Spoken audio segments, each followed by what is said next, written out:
All right, peace world. Let me jump on here and get it going real quick. I got to spec. All right, I can hear myself now. Let me bring in my guest. I apologize, it's a little in disarray at the moment. I was trying to do a couple of things at once, but the most important thing that I wanted to do, I'm getting ready to get into. Hopefully, provided that there's no issue with my audio with my first guest today or this morning. Uh, Randall Wyatt of Wyatt Promotions out of Cincinnati, Ohio. What's good, brother? Hey, how you doing, my friend? Good to talk to you. You too, you too.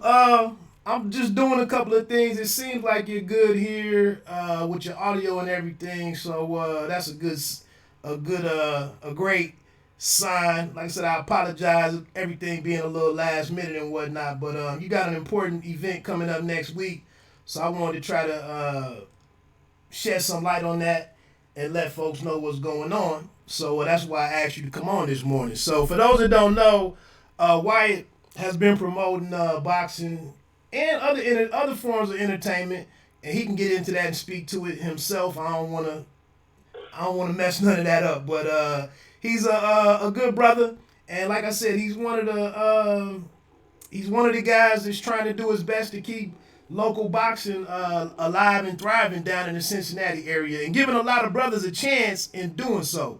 So I wanted to bring him on and try to, shed some light on what he has going on next week. So with that said, man, you want to jump into what's going on for next Saturday night? Sure, sure. Hey, I appreciate. First of all, let me say thanks for having me on the show, man. Without platforms such as yourself, where would we be? I really appreciate you, and I want to thank you for having me on as a guest. And I appreciate your grind. I appreciate everything that you do in your capacity of helping promote our promotions. That's a big part of what we do. So I want to thank you personally for having me on and supporting us. I really appreciate you. Appreciate that. Appreciate that. All right. Well, we have a show on September 21st. It's the New Era Boxing Champs. It's a series that we're doing. It allows us to showcase up and coming fighters, along with some potential fighters that have championship. They may be a few fights away from championship fights. Some of these guys are 20 and two, and maybe a fight or two away from being seen by a large company such as PBC, Top Rank, Golden Boy. We're just trying to be a platform for these guys to be seen, and we're going to be able to do that on our new our new streaming channel as well. So this all kicks off September the 21st in Covington, Kentucky, and the doors will open at 7 p.m. and the fights will begin at 8 p.m. Okay. I got your information up on the screen right now, so people can go find you, on all of your social media accounts. Like I said, I put my own press release out there on BiteDownBoxing.com the other day, so people can read that and get an idea of who's going to be on the lineup, the location of it, and how to contact Wyatt Promotions and all of that. So all of that's already out there. I would urge everybody who cares, who's invested in this, and to take a look into it and support. It's not just Cincinnati fighters. Some other cats that are on there that we'll get into in just a second. It's even a very special fighter on there, in my opinion, coming in from the Baltimore, Maryland area. So, but let's back Oh up. yeah, yeah. Let's back a phenomenal outing a couple of weeks ago on the PBC. You want to speak to kind of how that played out for you guys? Well, that was a situation a couple of weeks ago where um, we felt that the fight didn't go our way. Um, it's hard to speak on without sounding a little bitter because if you watched that fight last week or a couple weeks ago, it was an amazing fight. Jamonte Clark was in amazing shape, but so was the other kid. Bendaro was in great shape. He's a great opponent. He's a great fighter. He's a good fighter. He's not great, but he's a good fighter. But I felt like Jamonte did I think Jamonte did enough to pull that off. And it wasn't like a Houdini trick. Jamonte boxed him, and he looked good boxing. won that fight 6-4. I'm not saying it was a clean sweep. I'm not saying Gervonta didn't get hit, nor did Fedorov. He got hit. It's boxing. But it was a great fight. I think it was the fight of the night on the entire card. And I will say that my personal opinion, and your listeners may not agree, and then there's going to be some that will agree with me, but I think Gervonta Clark pulled that one out by two rounds, no doubt. Yeah, I'm not. I mean, I already put my thoughts out there on your, on some of you guys' Instagram posts and everything, and I felt like even going into the fight, I felt like a lot of Gervonta's previous outings on the PBC on some of their cards, he's experienced the best of it and some of the worst of it. So I felt like he was poised to have a good night, and this was, I think this was at super welterweight, which is a better weight for him, I think. And then it was a taller opponent. They gave him a different look. And I thought it was going to be a good opportunity for him to kind of, shine some light on himself, and kind of, reverse course for what's going on with his own career. Yeah, I mean, it was a great fight for him. It was a great opponent for him. I mean, to be honest with you, we went in on the B side in this one, if you notice, and I think we stole the show. I think he stole the show. Quite frankly, I think that he showed that what they were trying to put in front of him was not going to be something that he was going to slow his career down and slow him down at all. Matter of fact, I say that we were hollering for rematch. I mean, if you heard Kevin Benford, right after Kevin Benford is Gervonta Clark's trainer, he went to I'm sorry, that was my phone, but pardon me. He was hollering one more round at the end of the fight. You know what I mean? Because we wanted to see one more. We wanted to get this one over with because we knew we got a feeling a rematch won't happen. I don't think they want to see that fight again. Not us, but them. I think Gervonta would clearly win the next. If they were to rematch, I think Gervonta Clark would clearly win that. I think a rematch would definitely benefit us more. I don't see them winning. I don't see them getting anything out of a rematch. Definitely. So another guy we see that you're involved with, I've seen you at Barclays Center with the team, and a different up in Toledo as well, and it's somebody that you have a relationship with. But what's going on with the future of Rasheed Warren? Well, that's my guy, Rasheed Warren, Jane Warren. He has a date, October the 26th, coming up. There's a couple of different opponents in line. They're talking about a title eliminator fight, possibly, which is something that I'm sure that he's interested in doing. He's in the gym now. He started camp. He's back with Mike Stafford, which is going to help him with. Mike Stafford's been with him since he was since birth, basically. His birth of boxing. So that's going to be a great motivation and a great move for Rasheed.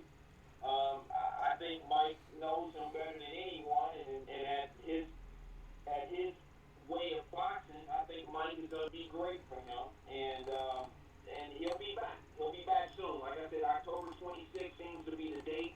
We're just waiting for the place and time and the opponent. Okay. And I apologize, man. I'm still shooting out some links as we're sitting here talking, so I'm multitasking, right? No problem. Now, what weight class is it looking like he'll be back in? Well, he fights 115, 118, so it's probably going to be one of those two in that bantamweight class, somewhere in that area. We're not quite sure exactly where we're gonna go, but we'll see. We'll see exactly where we'll see where we end up. We'll see. It all depends on the opponent and the opportunity that calls. Because Rasheed can fight in either one of those classes. He can fight in either one of those weight classes. Okay, now I've been, primarily I have fighters on, and I'm on here talking with, just boxers. But it is good to get some different voices and some different perspectives of people who are, have different roles in boxing and whatnot. So just for anybody that clicks on this, kind of, what's your role in the careers of the fighters that you're involved with? Meaning, what do I do? What services do I provide? Things Yeah. of that nature? Yes. Well, basically, what I do is my job is to coordinate and make, it's more of a role manager slash manager type of a role. My job is to make sure everything's convenient, make sure contracts are going in the right direction, make sure that our guys are set up properly when we go out of town. Things of that nature. It's quite a many duties. It's hard to just speak of one, to be honest with you. But there's quite a bit that I do that that's not really on paper, quite frankly. So you know what I mean. You know how we all have a job and there's a job description, and when we have job descriptions, we do a whole lot more than what our job description tells us. That's kind of like what I do. So Okay. sorry about that. That's my phone. No problem, no problem. So getting back into this thing, bringing it around to what we have going on next week. Like I said, man, glad to see you guys back in action.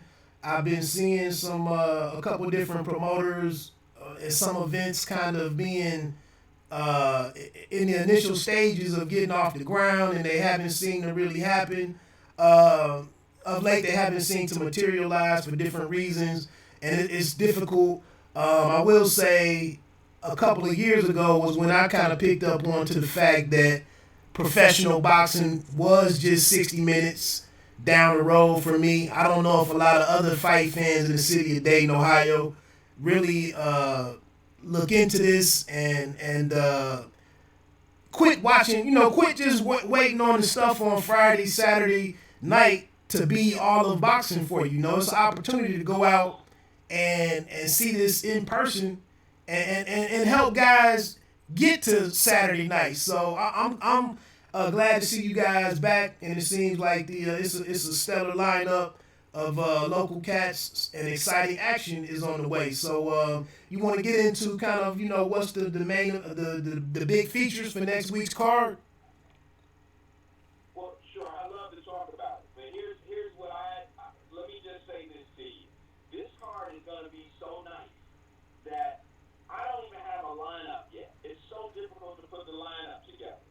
And that's a good problem to have, because you don't know, you don't want to give too much thunder at the beginning of the card, and then you want it to end with a lot of lightning. You know what I mean? And every card, it seems like every fight we have on here is competitive.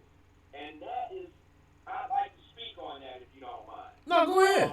One of the things that I have been able to do is put on, good cards, because I believe in competitive fights.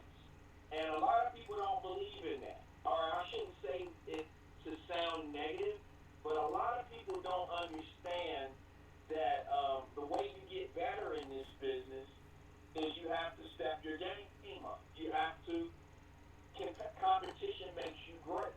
It doesn't just make you good, it makes you great. And we're serious about it over here at Wyatt Promotions and the New Era Boxing Champs. We're serious about it. We're not doing this as a publicity stunt.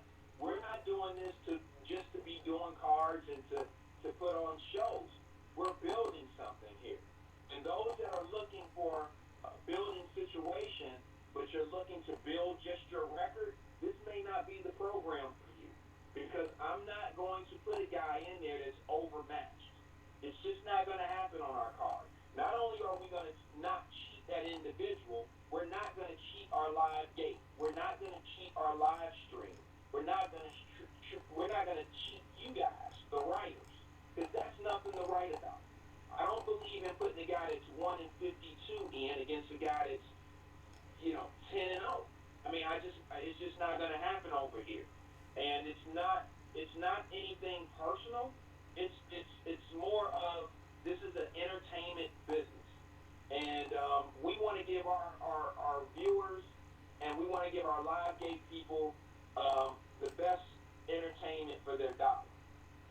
That's, and what happens is a lot of guys, a lot of shows, you mentioned this, a lot of shows get canceled, mainly because a lot of people don't know what they're stepping into when they get into this business. They don't know. They see it. Some of us, I'm assuming I must be one of them, not to speak on me, but I'm assuming maybe I'm one of those guys that make it look easy. But it's not easy at all. It's nothing but difficult. All right, but what happens is once those lights crank on, it's showtime, and the show must go on. And some of these guys have false, they have a bad understanding of what it takes to do this. And they go in half-ass, and it's really difficult to go into something halfway. You can't do too much of anything halfway. So I wanted to speak on that. I wish everyone will. I wish all those guys, I wish we could all work together, quite frankly. But that I could be honest with you and tell you that'll probably never happen because everyone does not have the same vision. That doesn't make it good or bad. It's just that everyone is not going in the same direction when it comes down to business.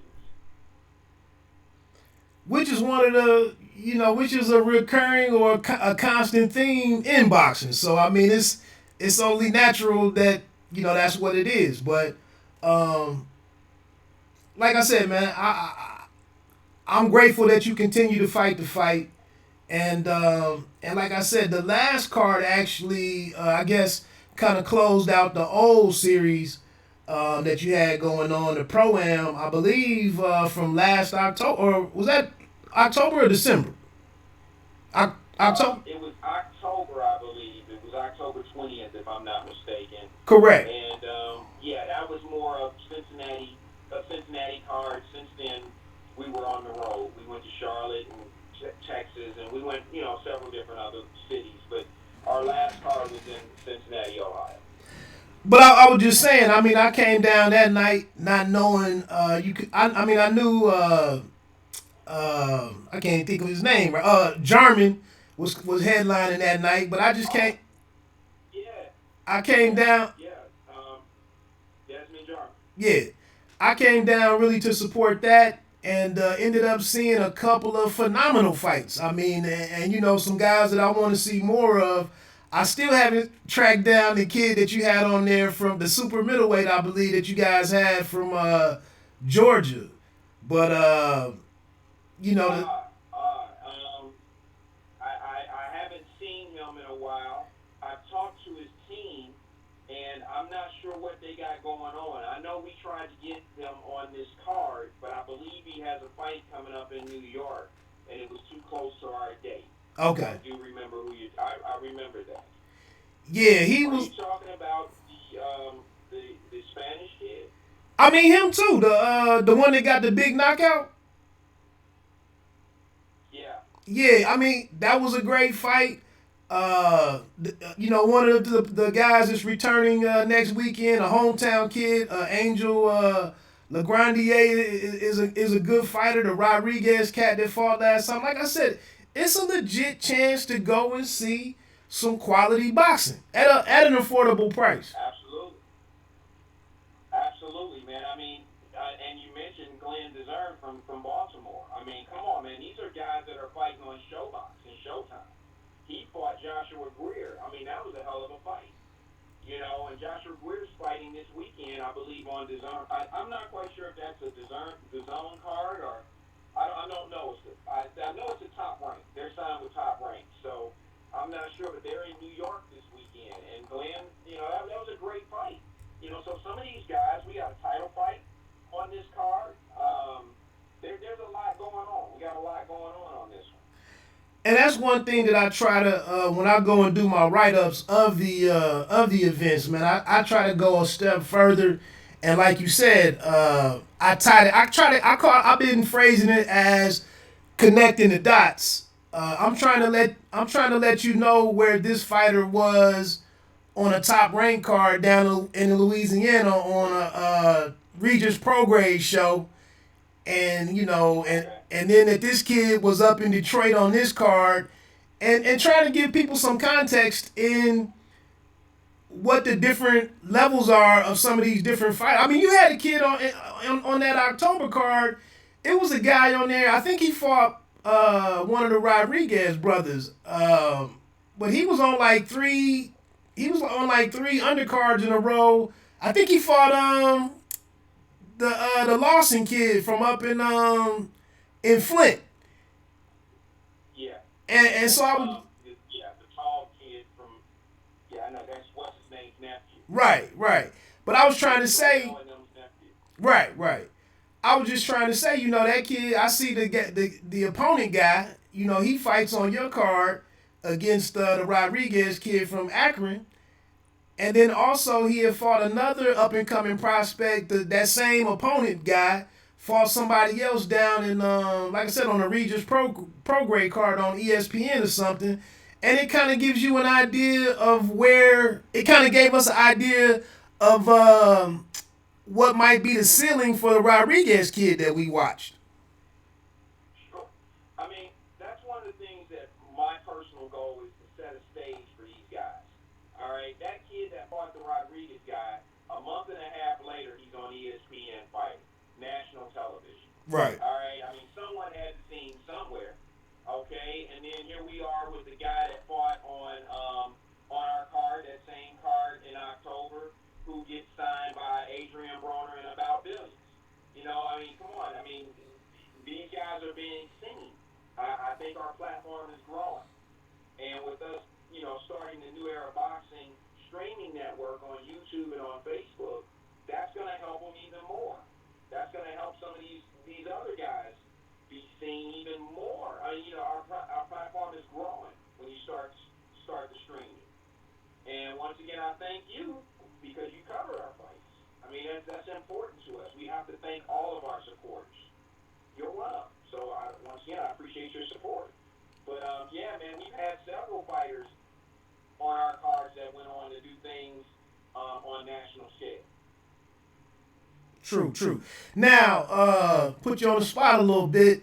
What's the chance? And you actually had some young women on that Pro Am card, but they were part of the amateurs that night. Is there any initiative or for you to start finding some females to put on your card to kind of get that ball rolling? Man, listen, I'm in search of female fighters now personally. We had a heavyweight fight. There was a young lady that reached out to me, and her management team reached out to me. They had a fight set up. That card fell apart in another state. And we just didn't have enough time to add this particular fight on our card. But it was a female heavyweight fight that would have been a barn burner. It was going to be a slugfest. It was going to be an excellent fight. I know it was. But I just don't know if we have enough time to put this on this particular card. I would love to do it.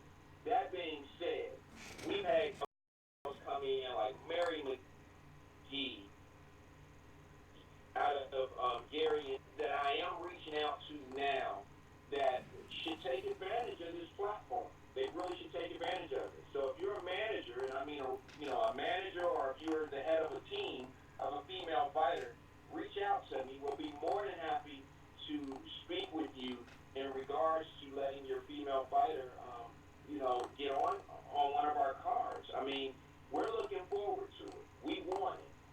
What we're looking to do is deal with some of these managers that do have the capability of matching their own fighter up. However, if you're having problems matching someone and you're really trying to get your fighter to progress, hey, we get a lot of inquiries of how people can get on the card. Maybe we can do a love connection, so to speak. In other words, we got this one that's 2-0 versus yours that's 1-1. Do you really want it? Is this something that you're looking to do to improve your fight? And if you're willing to do that, holler at us. Talk to us. We'll be more than happy to try to connect some dots, get some really competitive fights going on, and in the long run, it'll benefit you and your fight. Gotcha. Got a question from the chat. My man CC out west. He just says, "What is the key demographic age-wise for live boxing?"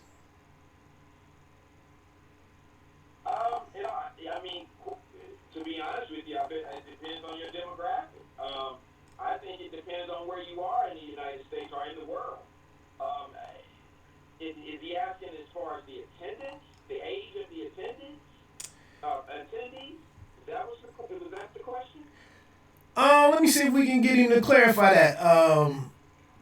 If you can hear him, Carlos, he's asking if you can be a little bit more specific with that question. Are you talking about attendance, or what was the other part that you added? Yeah. About fighters, the fighters. He was talking about attendance. Well, in the Midwest, for us, man, I think it's very broad. I mean, we get younger guys in there, anywhere from 13 to 14 years old, because our amateur program, 13 to 14 on up to 6. I mean, and the reason being is because in our area, Midwest is very strong on amateur boxing with the Golden Glove programs. So a lot of those younger fighters are really, really looking up to some of these younger guys because they're in the gym with them. And when they're in the same gym training, they become a fan. They become a follower. In our city, everybody's a little brother.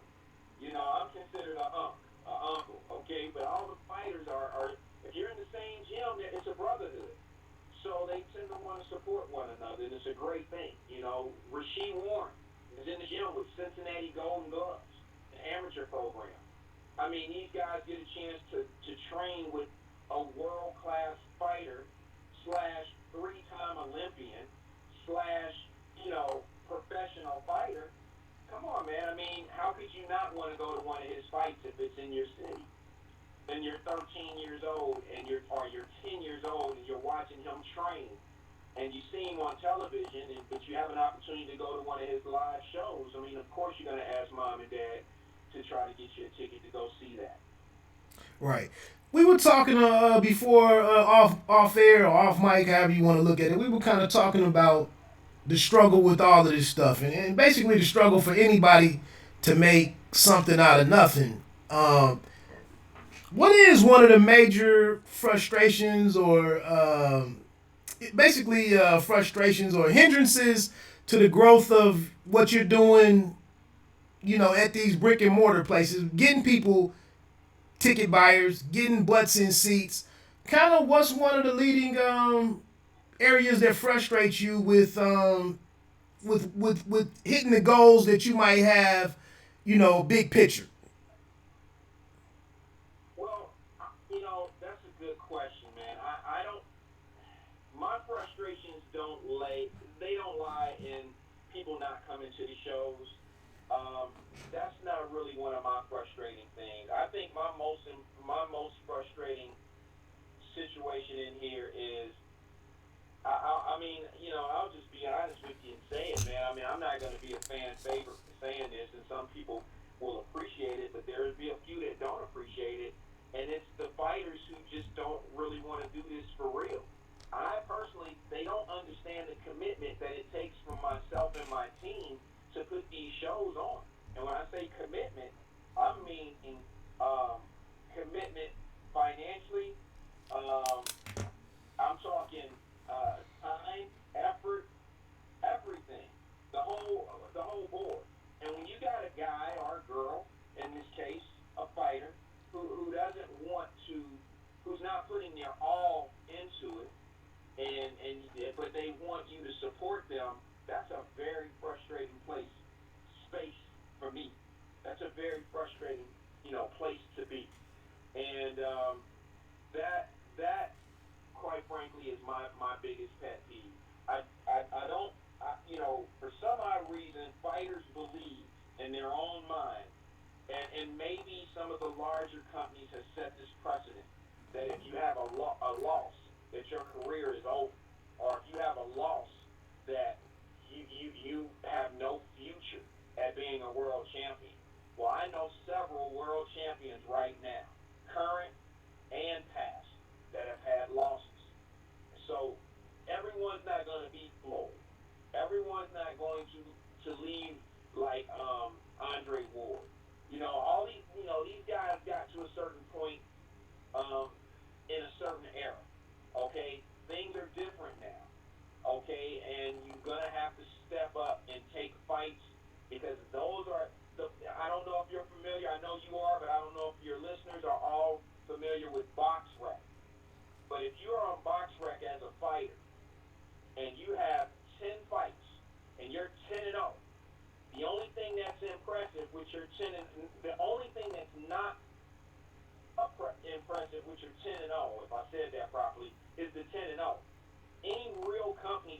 at your 10 opponents and see what your potential is. So just because you're 10-0 or 15-0, that doesn't mean that you're a great fighter. It just means you're 15-0. You beat 15 guys. I know some guys right now that are undefeated that have a combined record of opponents, 7 wins, 120 losses, but that fighter is undefeated. Do you understand what I'm saying? So I don't see that particular fighter as being someone that you could call, just because they're undefeated, a world-class fighter. Unfortunately, I would look at a guy who's 10-2 and look at his track record and say, well, shit, he lost to 2 guys. Those 2 fighters were undefeated, and they're still undefeated, and he went the distance with them. It was a split decision. You see what I'm saying? That's more of a proven fighter than an undefeated fighter that has a crazy upside-down win percentage. I mean, that's not going to tell those big guys anything. That's not going to tell your top ranks and those guys. Matter of fact, you're setting yourself up for failure, quite frankly. That's my opinion. You're setting yourself up for someone that's 15-0 just like you, who had a harder track of getting this 15-0. For them, one of the big companies to come along and swoop your 15-0 up, put you on TV for one-stop shop, and they do something bad to you. And I don't support that, but I know it's been going on for many years. And I don't condone it, I don't support it, and I don't want to have anything to do with that. I would rather help a fighter from the beginning. If you take a loss, I'm going to take a loss with you. All right? That's just how it is. I don't give up on guys. If you ever heard of me giving up on someone, it was only because they gave up on themselves. Well, let's bring that thought right there full circle, because you got a heavyweight that's fighting on this card named Haney-Abdullaev. At least he's listed as right now, tentatively, I guess. But I was down in Louisville a year and a half or so ago, and he got demolished in the first round of a fight by when Evander Holyfield's situation was happening, and he got blown out, and then so I see that happen, and then I come down to your fight back in October, last October, and I see this same heavyweight pop up, and I'm like, well, let me see what my man is doing today. And he had a hell of a fight with the very experienced cat that you brought in, and like I said, I think that's what attending some of these club shows, these local cards, you kind of get away from the focus on that, and you kind of tap into the real people, the real lives, the way that Abdullah got blown out by the kid in Louisville, like that didn't deter his interest in doing this, and then you tie into the fact that these guys aren't going out here on a Friday night or a Saturday night in your situation next week. They aren't going out here getting 7 figures for this ass kicking that they just took in front of 200 or 300 people.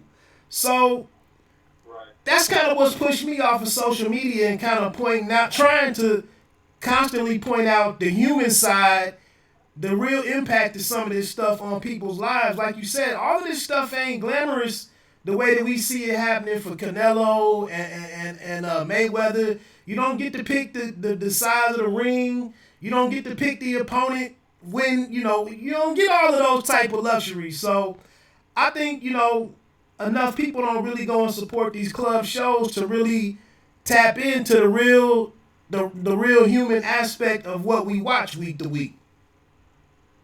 Yeah, I agree with you, man. And unfortunately,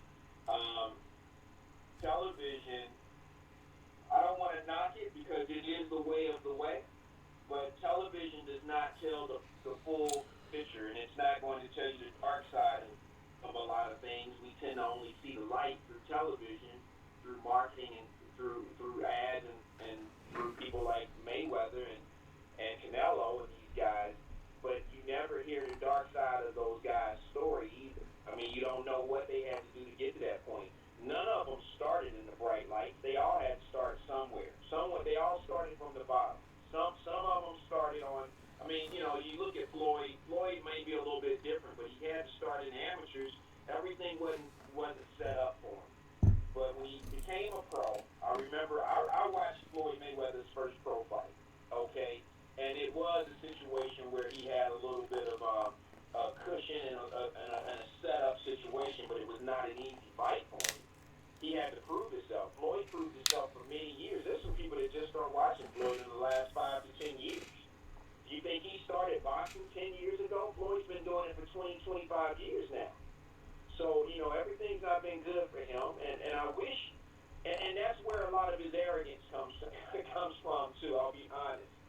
his arrogance comes in, that I can understand some of his arrogance. That's why he's not a full turnoff to me. Because I can understand that he's seen some days that some of these guys have never even experienced yet. And a lot of these guys with social media, they're able to go win a fight, what some would call a cab driver fight or an easy fight, and then you want to do your best impression of a Floyd Mayweather. Well, it's hard for guys who started from the bottom to respect that. It's really tough. And speaking on Muhammad, Abdullah, he's one of the hardest working guys in the gym. And that's why a guy like that could go in and lose a fight and come right back at it. Because that's the true heart of a warrior. That's the true heart of a champion. That's the true heart of an individual that believes in himself and believes that he can beat something, that he can be a world champion. And to come back off of a loss, come back and go back to the gym and work on your craft, and then take another fight with, I don't know, this guy probably had 10 more fights. I mean, the experience level was much higher than Abdullah's.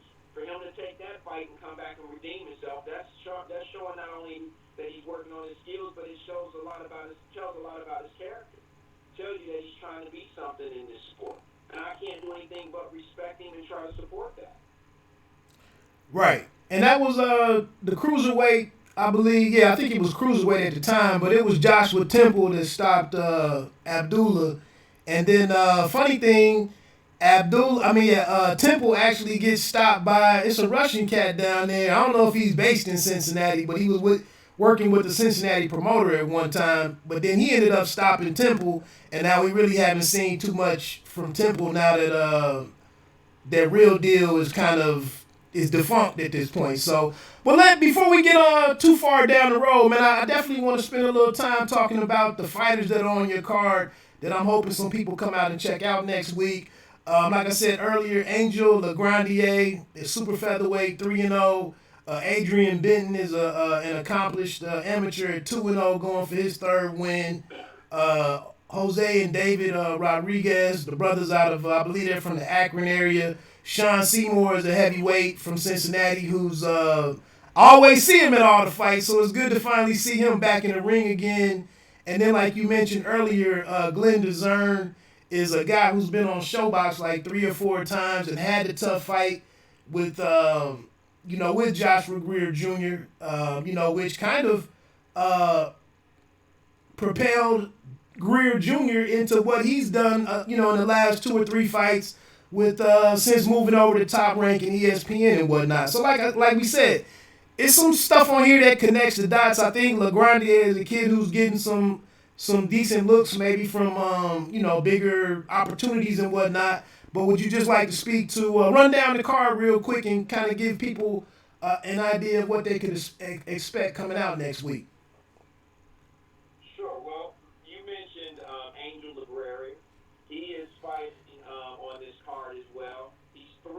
He just came off of I believe a first-round knockout in Charlotte. We were in Charlotte a couple months ago, in Charlotte, North Carolina. And that was a great fight for him. Well, it's time for him to step up a little bit. His team wanted me to they wanted to let me know that it was time for him to step up and get it on. He's taking on a kid, 3-1 out of Tampa. And that's going to be an amazing fight.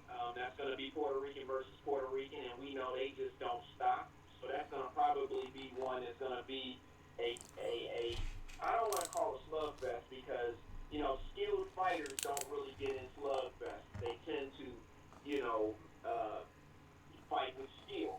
You know what I mean? They don't have to depend on knockout shots. They tend to pick their punches and pick their shots. So that's probably going to be one. That's a fight that I'm definitely looking forward to. You mentioned Adrian Benton. Adrian Benton is 2-0 now. He's coming off of a win also on that same card with Angel down in North Carolina in Charlotte. That was a second round, I believe, stoppage. He fought a kid that was pretty tough. Now he's stepping up and fighting someone that's a little bit more skilled as well. These guys are young, but yet what I love about their coach is Kevin Benford is, he's not one of those guys. These guys have such good amateur pedigree and amateur work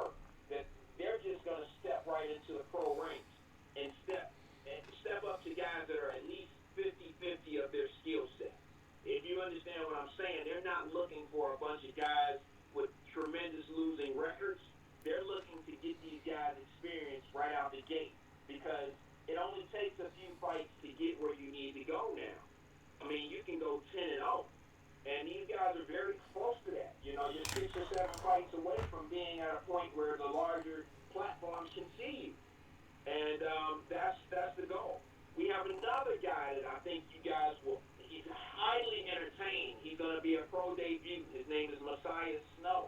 I can't wait to see Messiah Snow fight. He is what I call this generation's Roy Jones Jr. When you see his style of fighting, and it's weird because this kid is not from the Roy Jones. I don't think he was even alive when Roy Jones was in his prime or doing his thing. And it's just scary, the skill sets that he has that can match the Roy Jones. He's not Roy Jones now, folks. I'm not trying to make him mad.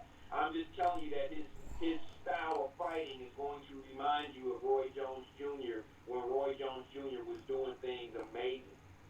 So we have Messiah Snow. I'm looking very forward to him, for you guys to see him.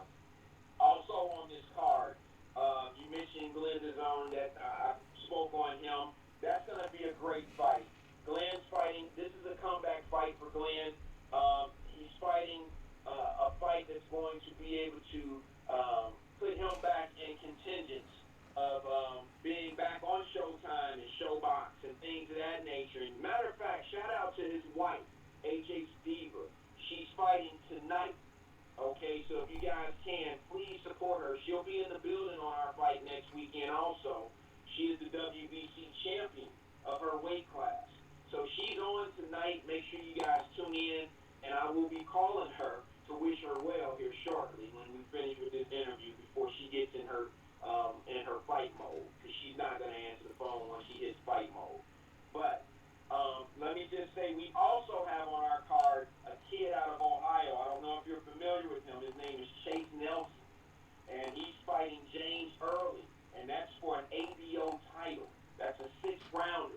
That's going to be a title fight on this card. Man, I'm telling you, this card is stacked. Both of these guys want that belt. They want that ABO belt, and James Early told me himself that he's coming to get it, and Chase and his team said, this is what we live for, this is what we've been waiting for, and it's a strong possibility that this may be one of the fights that we stream on New Era Boxing Champs live on Facebook. It may be one. We haven't decided yet, but this is going to be it's going to be a really good fight. It's going to be a hot fight. Just for those that are kind of coming into the chat, or anybody that's hanging around, and anybody that plays us later, this is Randall Wyatt, the head of Wyatt Promotions, based out of Cincinnati, Ohio. And let me ask you this, man: any concerns? Any concerns with moving to streaming some of the fights? Even though I know you're not asking an arm and a leg at $25, for general admission, and maybe this is just kind of a necessary evil for you to incorporate into your cards. But is there any concern about people opting to stay at home and watch it for free versus putting the $25 in your pocket, in the fighters' pockets, and coming in and supporting in person? No, I mean, that's an excellent question. First of all, the streaming is something that we're going to do to add excitement and entertainment to our client base as well. It's a necessary, because everyone that fights is not from Cincinnati or in our surrounding area. So if we get a kid that's from Chicago, or let's just say we get a kid from Texas who has a fan base, chances are it's hard for this at this particular level, unless it's a family member, it's hard for those fans to travel with that fighter. You can spend $1,000 coming to a show. This isn't an Adrian Broner card where you go to Brooklyn for 3 or 4 days and enjoy yourself. This is a club show. And unfortunately, most people don't have $1,000 to shell out. You got to look at travel. You got to look at a hotel for 3 or 4 days or 2 days. And then you got to eat. And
Okay, I mean that's smart.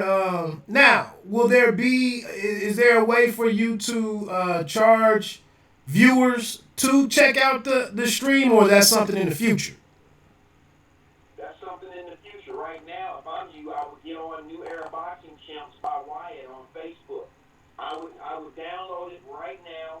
It's absolutely free, or become a friend on Facebook. It's absolutely free. You'll be able to see September 21st, a limited edition of that card. It's absolutely free. Now, down the line, once we get to a certain position in a certain spot, then there's going to be some pay-per-view bouts that you can watch along with some free bouts. I mean, the same card. We may do a split, which means half of it may be pay-per-view and the other half may be free. Those are going to be business strategies that we do. We have to do that. None of this can be absolutely 100% free. It's just not feasible. It doesn't make business sense to do that. But at the same time, if we can give you something for free, we're going to do it. That's the goal. That's slick though. I mean, I think that's dope. It kind of takes away from my job, what I come down there to do, because that's kind of been what my function has been the last couple of years.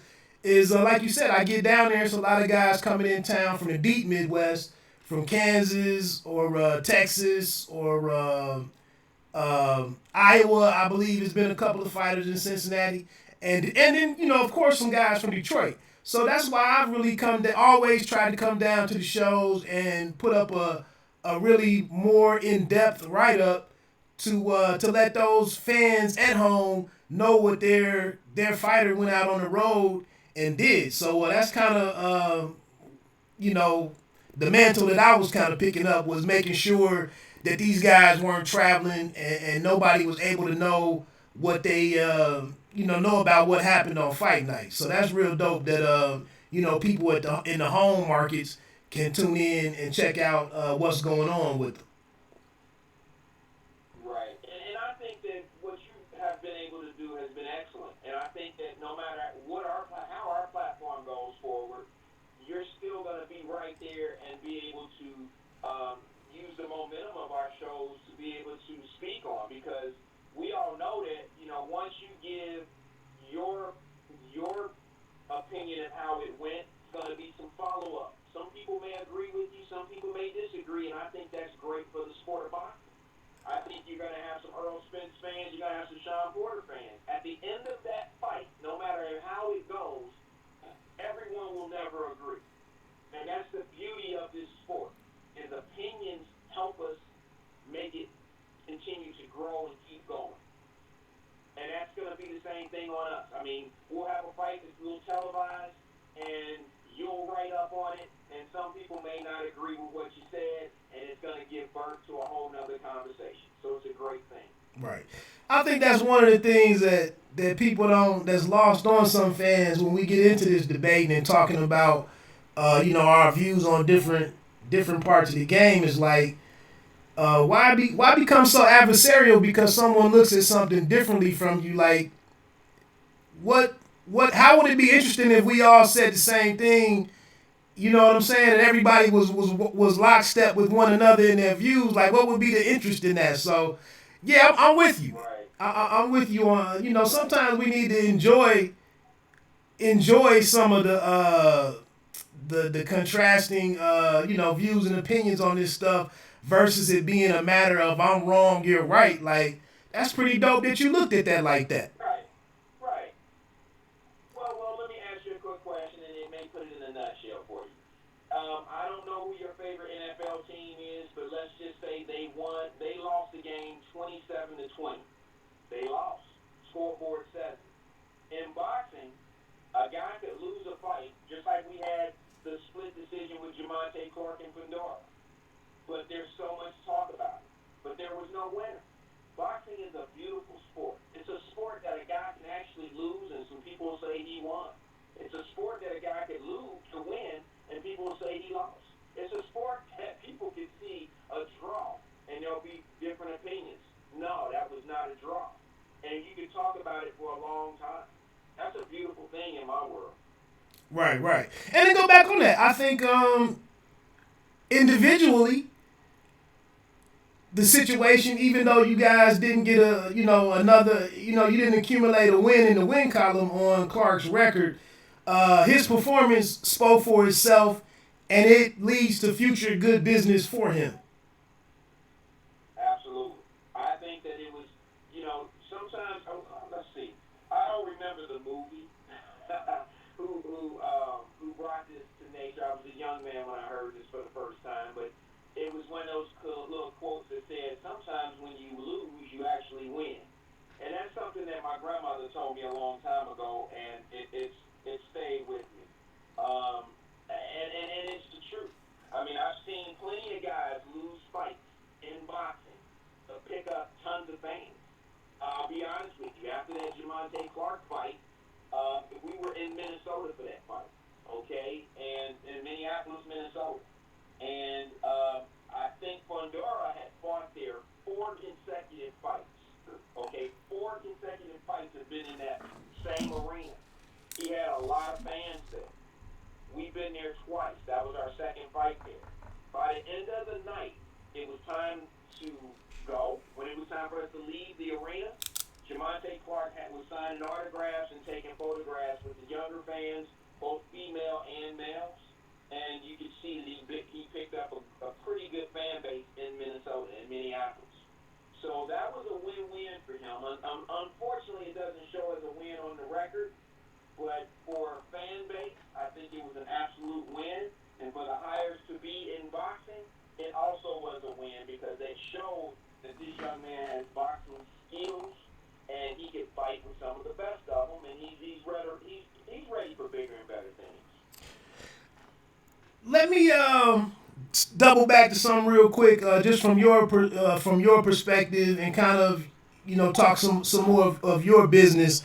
And being down in Cincinnati since like 2016, checking out some of these club shows and watching the lineups kind of shift around, certain fighters move in and out of being involved. How does that affect you? I know, like you said earlier, and you don't have to get into any specifics with any particular fighter, but it's been different guys in these shows that had different trajectories or skill sets, and had higher ceilings, and some of those guys have kind of moved on to different things. Does this how do you deal with those kind of blows? Does it affect your the growth of what you're trying to do as a promoter locally? Well, I quite frankly don't think so. I don't think so. I think that listen, there's a ton of fighters out there. I think the platform that I'm going for now, I love to support local fighters. I mean, you don't have to be on ESPN right now, nor do you have to be fighting in the Barclays or a PBC fighter for me to support you. I try to support those fighters that are not even had a professional fight yet. I mean, if you look at my track record, I have been in almost every amateur fight in the city of Cincinnati. You look at my track record, I have gotten on the road and gone to national champions and qualifiers for local amateur fighters for the last 3 years, 3 years at least, going on 4 years. So my support has been, I personally would say, has been through the roof when it came down to our local amateur fighters as well as our pro fighters. I've done things for people and tried to help them, when they had a show coming up, if it was somewhere here locally or even in the Cincinnati area. I've spoke with local promoters here who have had shows in our area in the last couple of years and said, hey, let's get together and work a show together. They've reached out to me. I haven't denied any of them. I mean, there's been a couple that have reached out, and everyone's not going to get along. In a perfect world, we would, but there's been guys that I've said, sure, let's get together and let's make something happen.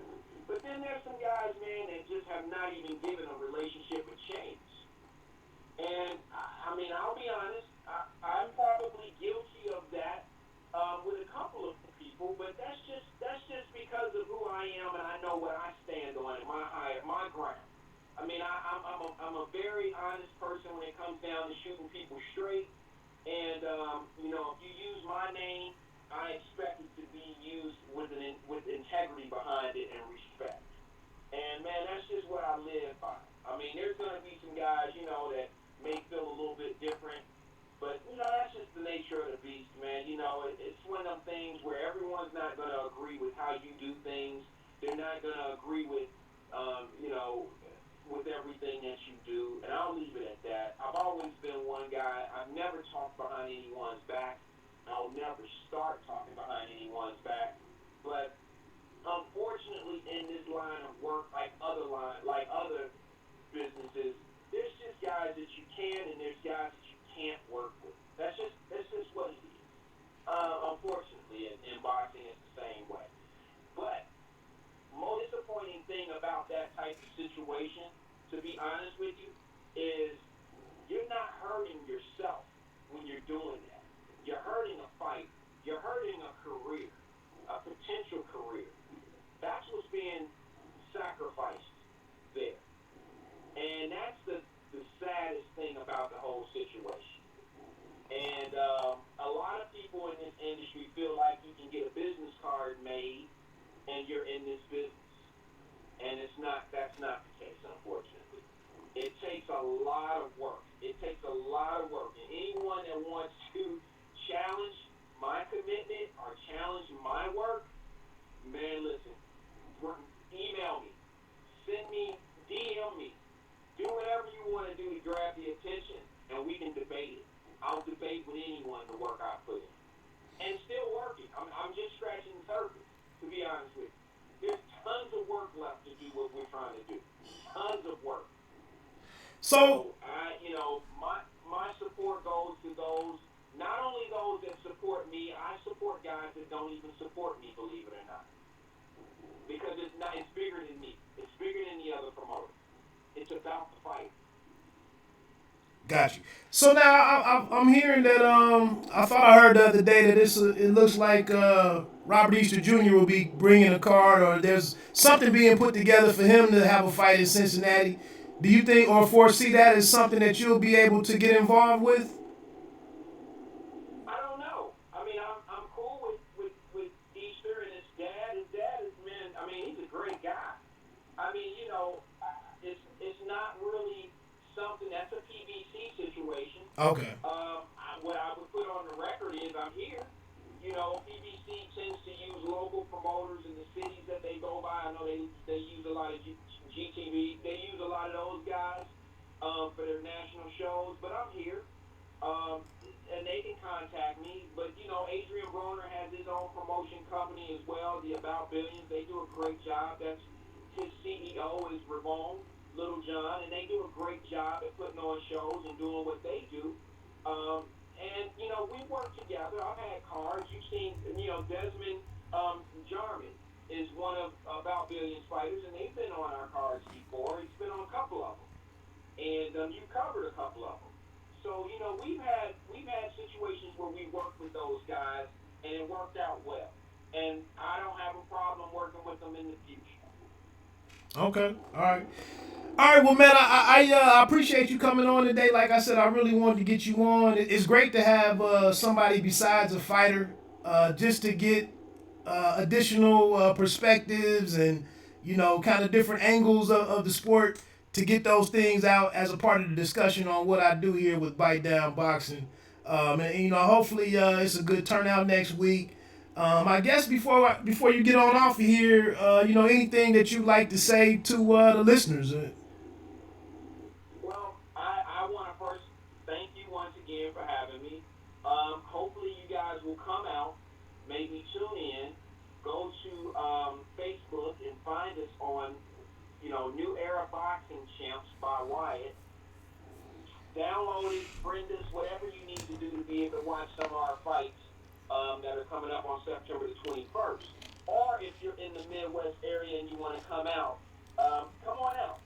General admission is $25. Ring size are $50. We have group rates.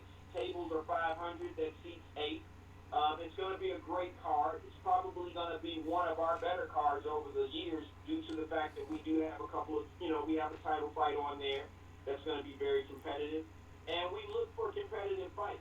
And it's going to be September the 21st in Covington, Kentucky.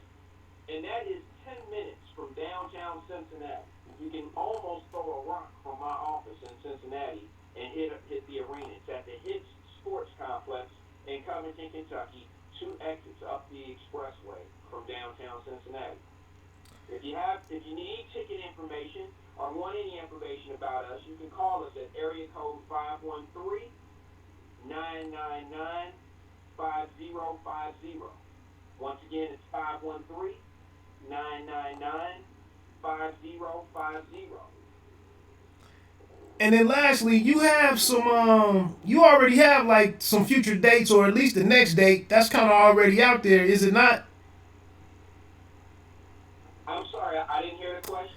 Oh, I was asking if you already had kind of like the next date out there in mind, or just what's the goal? What's the goal in the regularity of the cards that you're aiming for?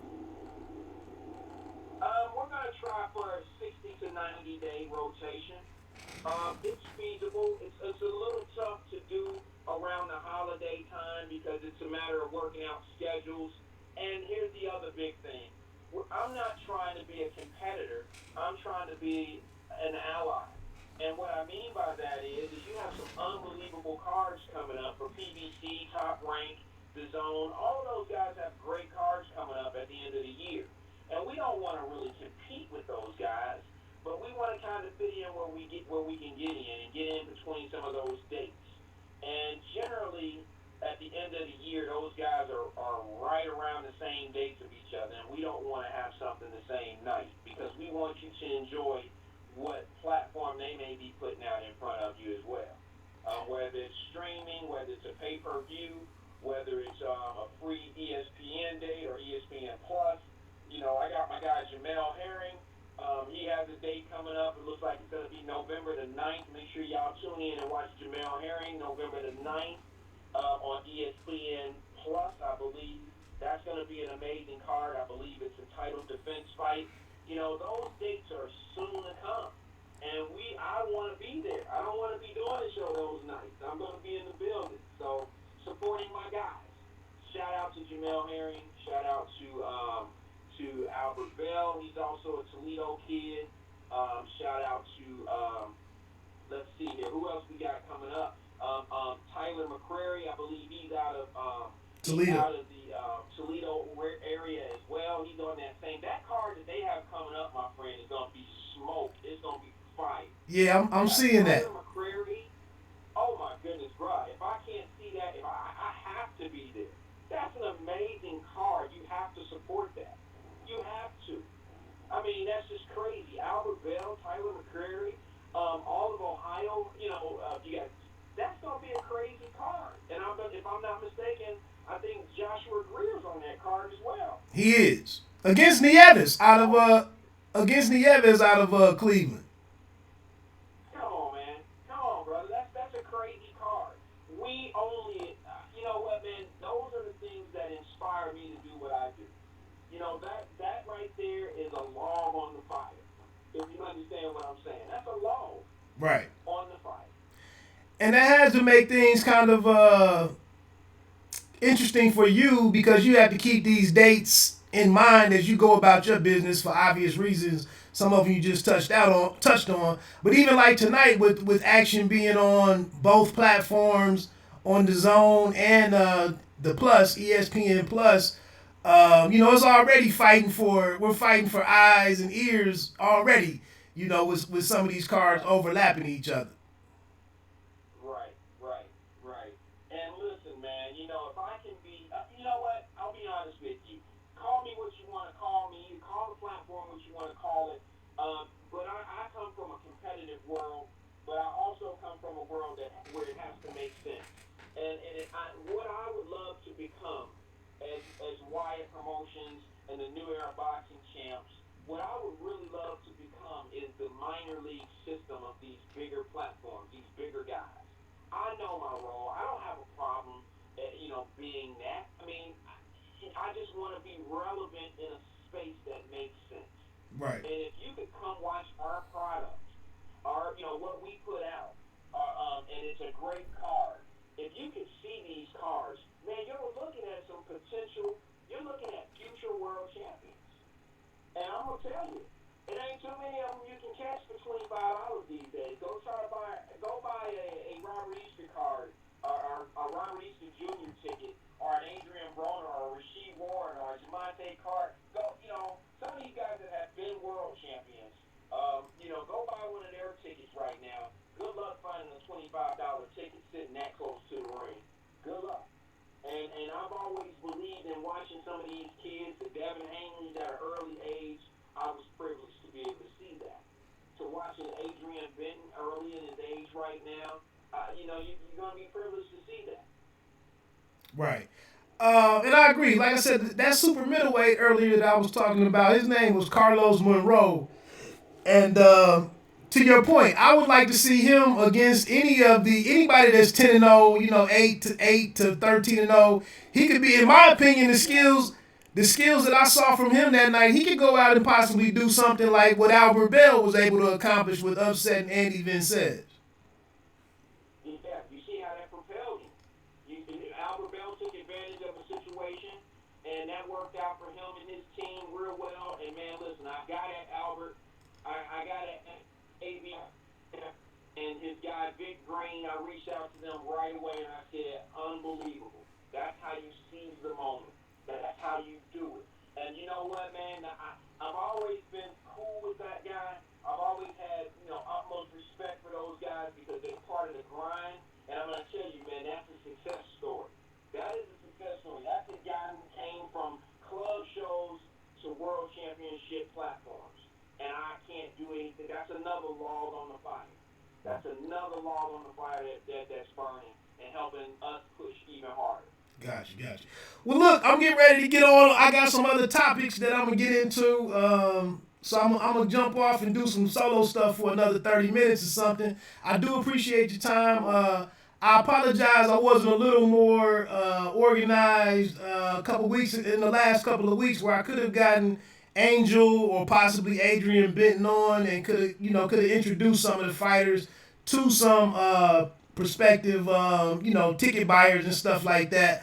But I'll definitely be down in the building next week. I'll probably get some videos, of some different guys and definitely link up with you, and we'll do what we need to do. All right, sounds good, man. Like I said, thanks for having us, and I look forward to seeing you next week, man. I really do. Appreciate you. All right, appreciate it, man. Take care, Randall. Talk to you soon. Bye-bye. All right, family. Look, I see a couple people in the chat. I really didn't expect to speak with Randall kind of that long. So we talked through. I'm huge on club shows, man. I'm huge on prospects. I've said it before, man. I'm really, and this is why I don't get too wrapped up in much of the day-to-day business stuff with some of the big names.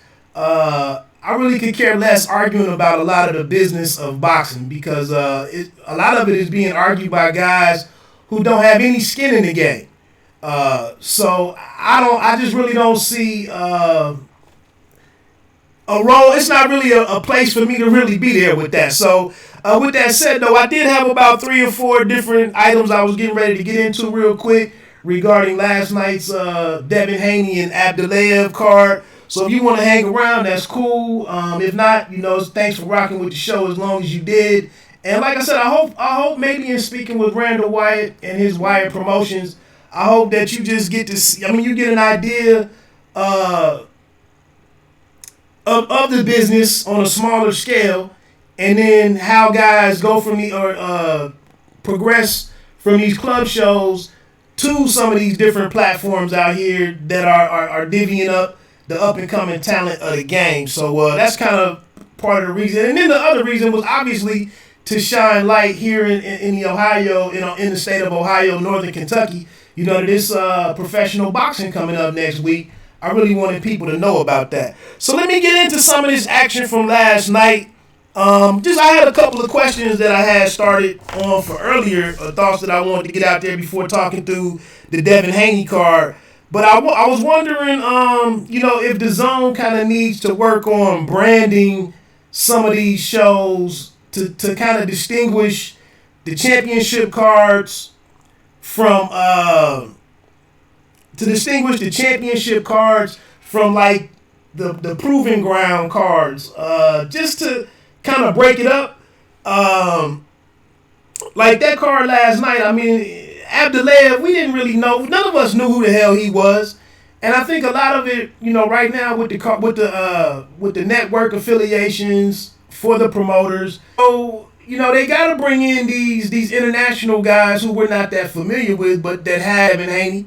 We're gonna have to learn about him from somewhere, with a fighter from somewhere else. Same with if you watch right now on Top Rank, they got a lot of Japanese cats that we don't know anything about. That's kind of who they're testing out their up and coming guys against, is a lot of Japanese talent, which is cool because I'm digging some of the Japanese fighters and that vibe and whatnot. So, like I said, does the DAZN need to work on kind of establishing, here's our big time card? We obviously know that Anthony Joshua and that a Canelo Alvarez, those are their premium cards. That would be kind of their equivalent of a pay-per-view card.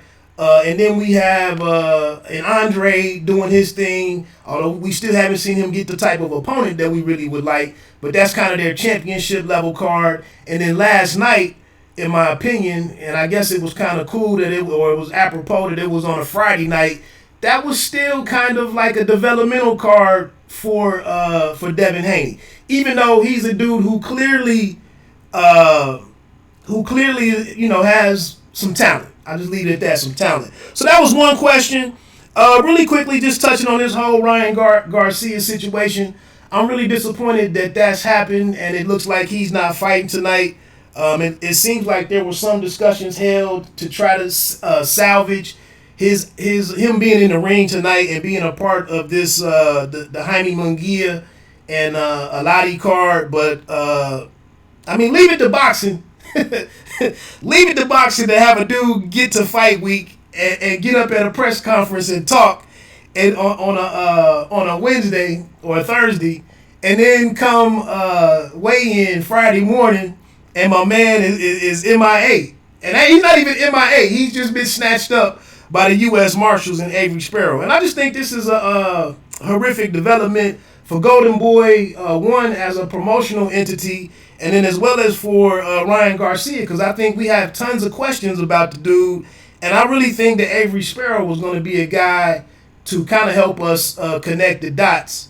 And I did hear that, Ronald Finkley. I did hear that Golden Boy was aware of it. And like I said, they put some contingency stuff in place or tried to act on some different things. But you can make whatever you want out of that. Like I said, I don't know firsthand, so I don't even really want to sit here and speculate on kind of fights that or alternatives that were put in front of Ryan Garcia and his team, and why none of that stuff really materialized. There's tons of outlets out there to kind of get an idea of what happened. You can kind of put two and two together if you've been watching this stuff long enough. I guess the one of the favorite or the big options was for him to face, or for Garcia to face Romero Duno, who's on the card tonight. Garcia came out and said that there was some money issues with that type of fight. Again, we didn't see we weren't on the phone. We didn't see the emails. We weren't party, to those discussions and whatnot. But what I wanted to hit on was what's going on with Golden. It's not a good look for Golden Boy, because also on this card, Franchon Cruz DAZN, which Randall Wyatt was just mentioning, she's fighting on the card tonight, and I find out last night that she's fighting Cornejo, and I'm like, well, how the hell did I miss that she's fighting somebody that she already fought and swept? I mean, I think she beat Cornejo 10-0 a couple of months ago when they fought. So I was like, how the hell did I miss that that's who she's fighting? But then I did recall it was a female named Jimenez, and Jimenez pops up with issues with her visa. So that's why Franchise Cruz, DAZN is not facing this Jimenez fighter. That's her name, Alejandra Jimenez. She's no longer fighting her, and now she's fighting Cornejo again. And that's, in my opinion, while I tip my hat and salute Cornejo for facing someone that she had no work for last time out, I just don't see the different. I don't see it being any different tonight. So, and then also with Garcia and Golden Boy, I really feel like that's a great marriage in terms of fighter and promoter, with them being all of them being out west, and then obviously with De La Hoya being up at the top. I think that's the ideal situation for Garcia, but it just seems like it's a lot of issues within that relationship, and it'll be interesting to see with everything that's being publicized, how do those guys move forward. And Garcia is just constantly complaining about the way that he's being taken care of in terms of money, and like I said, with it being so public, how can these guys ever mend fences and move forward? The one silver lining here in this situation was that with the Canelo fight being put together for with Sergey Kovalev in early November. What is that? I mean, what is that, November 2nd? I think, or November. Yeah, I think November 2nd is what it is. It's an opportunity for Ryan to just link up with Canelo and be featured on that card. So it's not like it's going to keep him out of the ring, a whole lot of time. But again, in terms of tonight, I really wanted to see Garcia and Sparrow tonight, and it's kind of dampened, what I had lined up for tonight. So, I guess we got to stay tuned and see what happens, long term for Garcia and Golden Boy. Lastly, actually two more things before I get into the card. This Fury situation, ESPN's Dan Rayfield, he tweeted out there what the purses were for all of the fighters on that ESPN Plus card tonight, and I just thought it was interesting that Fury is getting $1 million for this fight against Otto Wallin. I'm not gonna spend a whole lot of time digging into the money side of that, but I just think early on what had been thrown out there was that this was some $100 million deal for Tyson Fury to be fighting on ESPN on their platform and with Top Rank. And obviously, as they've had these opponents that really haven't that haven't overwhelmed us with the competition, the level of competition, it's telling that they had to go back and take a look at what they were going to do. You can't pay this man to fight nobodies. And I think one thing that didn't get a lot of discussion, one of the real telling things that I heard from Paulie Malignaggi a couple months ago was that with this, you can imagine, I've seen people out there already talking about playing drinking games with the number of times we'll hear the phrase lineal heavyweight champion tonight. And I don't want to go down that road with that whole discussion, but Paulie Malignaggi was like, one thing about this lineal title is you don't have to fight anybody to defend that, because there's no sanctioning body, there's no protocol or nothing. You can fight whoever you want to fight and say that you're the lineal champion, whereas these other guys, the other belt holders, they actually, there is some level of expectation in who you face. And I think that's one thing with us hearing so much about lineal heavyweight champion, the opponents that he's having, even though it makes sense for him and what he's trying to do with resurrecting his career and whatnot, these last two opponents with Wallin tonight, and then last time out with Schwartz, what do we even do with that? So my hope is tonight that Wallin, while I don't have a lot of faith in him tonight, I'm just hoping he can keep it interesting for a round or two and at least put together some kind of educated offense to hold our interest for a minute, hopefully. But like and Ronald Finkley laid it out there earlier, there are other interesting bouts on this card, in my opinion. with getting to see Pedraja again at moving up to 140. Emmanuel Navarrete is a guy that I'm really he's caught my attention. The way that he took care of Dog Bay and whatnot. So it's other things to be interested about on this card. Also, Gabriel Flores Jr. is on there. So while it might not be the main event that we like, there are some other. If you're a diehard boxing fan, it is some other action on there to hold your attention. Lastly, before I get into this Devin Haney situation, I just got one question, and anybody can weigh in the chat. Why do we seem so resistant to accepting early evening, late afternoon boxing? Why do these cards have to be? I see now tonight this Tyson Fury card. The start time is 11 p.m. Eastern time. Why the hell do we? Why is that so acceptable? I know it's Saturday. I know that we've been conditioned and we like our Saturday night boxing. But as guys that are trying to write about this stuff and trying to put your eyes on more and more content, like why can't we have some of these fights at at 5 p.m., 6 p.m.? I think personally, man, I've enjoyed some of the cards based in the UK that we get. Oh, that's something else. So yeah, I just think that's something that we need to give some consideration to. And I think that's one thing I heard. I was listening to the SI boxing podcast with recently with Lou DiBello on there, and he was saying that he didn't. One of the negative aspects about the Ruiz and Joshua 2 card being over in Saudi Arabia was the start time on it, and I disagree. I think it's an interesting chance to see.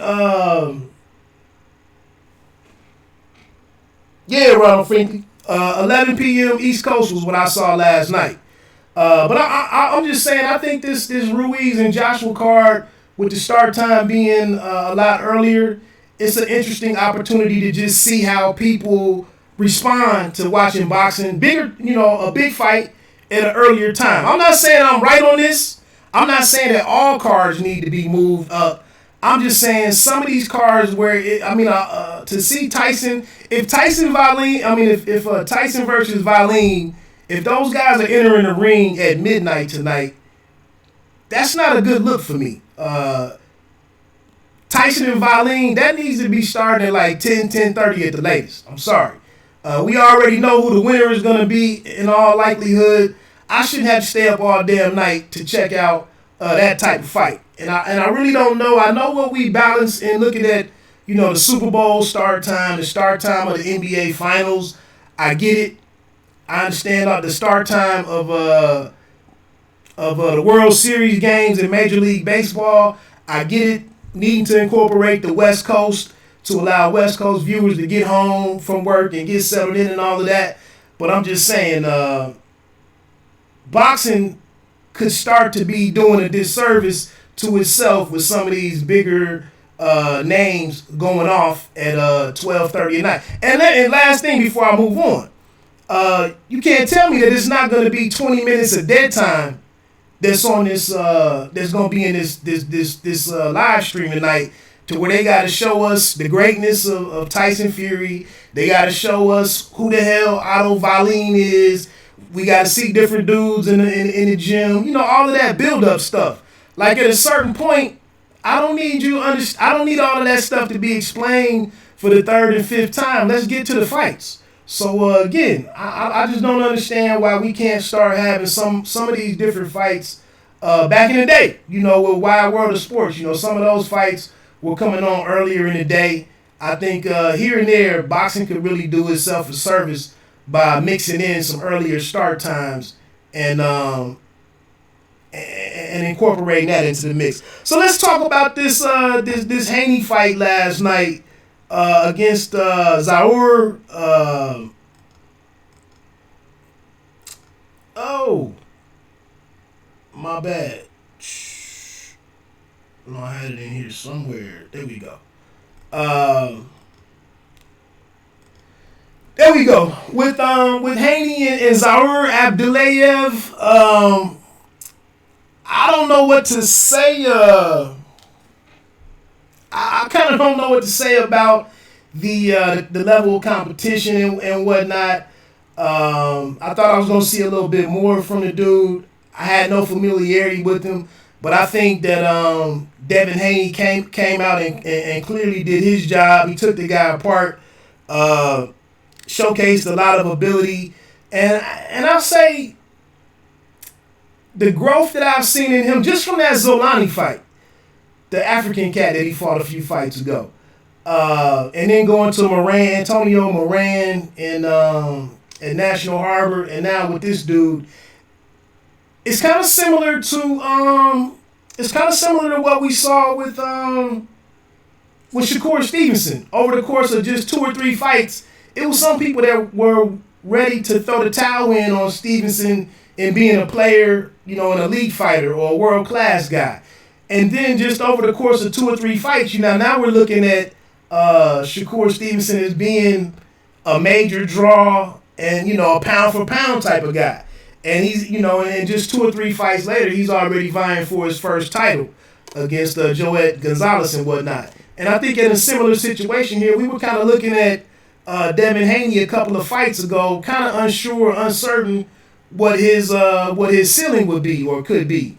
And I just think, like I said, over these last couple of fights, man, it just seems like he's improved in leaps and bounds, and I'm excited to see what's next for the kid. Now, I don't really know what, speaking in terms of moving up the challenge and calling out a guy like Vasyl Lomachenko, I don't know. It might be a little too early for that in some regards. And that's not trying to say, I'm not even trying to touch on the whole issue of what Vasily Lomachenko is or isn't right now. I would think still, experience-wise, that might be a bit of a difficult fight for Haney right now or 6 months from now. I think I'd like to see Haney in. My man that writes on my website with me on Bite Down Boxing, at Lazy Lefty on Twitter, threw it out there. It wouldn't be a bad idea to probably see Haney in against Linares, Jorge Linares, or even Luke Campbell. I think those would be excellent setup fights, to kind of tell us what's next for Haney. I think one thing that concerns me is Haney's been on the hunt. Most of these fights, it's been guys that he's been hunting down, walking down, doing whatever he wants to do against, and he's kind of adjusting off of them adjusting to him. But I think if you jump in there with some of the guys, with you jumping in there against a guy like Lomachenko, who might be a little smaller, he might have some different physical advantages over right now. But Vasily Lomachenko is going to bring some things to the table that he clearly hasn't dealt with, and he's going to have to step back and read him and adjust to what Lomachenko was doing to him. And I think it'd be good to have, like I said, it should be some kind of bridge between an Abdullaev or an Abdullaev and an Antonio Moran to a truly established world-class guy. And that's just for the kid's future, I just think it'd be the prudent thing to do is to see him in there against some guys who are going to put a little pressure on him, make him figure out some things, on the fly. And, like I said, maybe have to get to an adjustment B or game plan C. I think that'd be a good thing for him long term. Also, I'm going to be honest with you. I'm going to keep it a buck. I really don't know if Haney is at 135 more than 2 fights. I mean, is that even feasible? I mean, he's already pretty vocal about it's hard for him to stay at lightweight. So, I really don't want to see him at a class that he's kind of quickly growing out of and going there against a huge test, such as a Vasily Lomachenko. I mean, you can look at Vasily however you want to. I don't think he goes in there and washes that dude in no way. in no way, shape, or form. So that's just my opinion on Haney. Great young fighter, like I said, dope to see the growth that he has. Dope to see him and his father doing their thing. And it is dope to see, DAZN invested in this guy. And I think that was one thing that I wanted to point out before I moved on to the Serrano and Hardy fight. Just a question, an observation. This kid his future is bright as hell. I mean, we can't deny that. But why is it okay or why is it acceptable for him and his dad, Bill Haney, to why are they comfortable with taking a chance, building the start of the prime of his career on an app? And then when we hear from someone like a Leonard Ellaby who doesn't really want to acknowledge the app or the potential of the app whatsoever, why is it okay in this instance for Devin Haney to entrust a highly important part of his career to being developed on the app? And I'm mainly saying this. I'm not even really trying to defend the app. I just think it's a limited number of outlets for different fighters to get out here and have a go at it and to grow and do what you're gonna do in the sport. He was over at Showtime, and for whatever reason or another, Showtime didn't do anything to keep him there. And if we take a look at the big picture, is Showtime? Are they going to bet on the business of Jaron Ennis? Is that the young new face that Showtime is hoping to put, their eggs in that basket? There's I keep seeing on Instagram that Ennis will make his next appearance on this Claressa Shields card October 5th on Showtime, but it's not on BoxRec yet, and I haven't seen any press releases or anything confirming that. But I think him being on that card, I would like to see that. I think for that event to be as big time as it could be, I think Ennis needs to be on that show. Ennis was supposed to be on the show with Hammer and Claressa Shields, but his contractual issues kept that from happening. And I think him not being on that card really took away from the magnitude of the card. I mean, Claressa had a phenomenal performance and did all of her stuff, but Valine was on that card. Fight was trash. Jermaine Franklin was on that card from Michigan. He didn't really have a great night. And Ennis being on that card, I think we would have at least left that with like a full night of boxing, in my opinion. So, like I said, it's kind of interesting to see what's going to go on with Haney. Today, this morning, we probably not seeing Haney's name anywhere else but online. ESPN is not running Haney clips, even though it was in New York City. But I didn't get to check out ESPN this morning. But I'm assuming that right hand that he hit Abdullaev with, I'm assuming that we didn't see any of that on in mainstream media anywhere. So what is DAZN going to do about that? I mean, you got an exciting kid. The kid is good on the mic. Great backstory. Him and his father are a great story. Who's going to, how are they going to capitalize on that and use him as a major part of adding subscriptions, to help them out? That could do Showtime really good if they could get Claressa Shields and Jaron Ennis on the same card. Thanks for the update. Yeah, that's what the word is. Actually, and I was going to try to get him on here this morning. Cleveland's Charles Conwell is in camp with Jaron Ennis. They were sparring this week, so that's really dope. It was a third fighter that was on there too. But on that particular post, Jaron Ennis said, it's all coming together October 5th. And I think he has Showtime in the caption. But like I said, I haven't received a press release on that. I reached out to Ennis. Of course, I haven't received any word back or any he didn't accept my invite to come on and holler at me on here, so it is what it is. But I think that card, October 5th, will be really dope if they get Ennis on there. And I think just for Showtime to kind of have some excitement over there in terms of his boxing lineup, I think adding a kid like Ennis, it definitely could be a bright 2020. I think whatever Showtime had hoped to do in 2019, it just hasn't materialized for whatever reason or the other. And, I think they might be taking if you listen to Steven Espinosa, they're not getting out of boxing.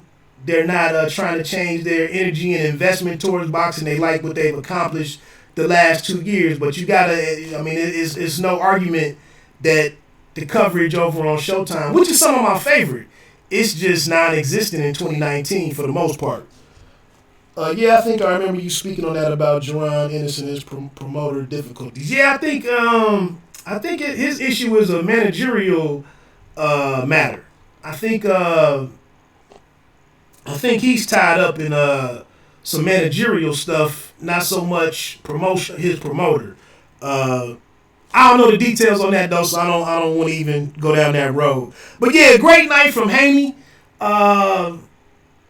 That I don't know if you classify that as a right hook or overhand right. It was kind of a hybrid punch, but the placement. I think the image that I got behind me, I think that's even the one that landed and fractured my dude's face, or it definitely broke his nose. But Haney, man, he looked like a handful. Like I said, I don't see the need to rush it. I think they need to figure out what weight class he's going to land at and kind of get some plans, some long-term plans together. The sad thing is I would really like Haney, and I think Haney versus it's a little fantasy boxing, I guess, but Haney before Virgil Ortiz Jr. left to go to welterweight full-time, I think that would have been a great matchup. But looking at 140, all the work right there at 140 is phenomenal. I think Teofimo Lopez will eventually be up there. We already have Regis up there. We know he has the final of that World Boxing Super Series versus Josh Taylor is out there. That'll be interesting. But Jose Ramirez is up there. It looks like Maurice Hooker will be staying at 140. According to something I saw on Twitter yesterday. But 140 is just loaded. But I think that would be really dope. And that's the thing right now with some of these young kids from super bantamweight 122 pounds up to 140. It's a lot of work in all of these divisions. If you really look at it, it's just jam packed with talent. And dudes that I'm interested in seeing. So, again, if Haney has to go up to 140, I think that would be phenomenal. His work there. And I think one thing that I like about lightweight and super lightweight is the fact that and Robert Easter Jr. Will be facing Adrian Granados at 140 at super lightweight. I believe that's what that's scheduled for. So, a Haney versus a Robert Easter Jr. I'm just throwing this out here. I don't know. Promotional affiliation and all of that network, all of that stuff could ruin all of these plans. But I'm just saying it's a bunch of great matchups at 140 if that's where the kids should go.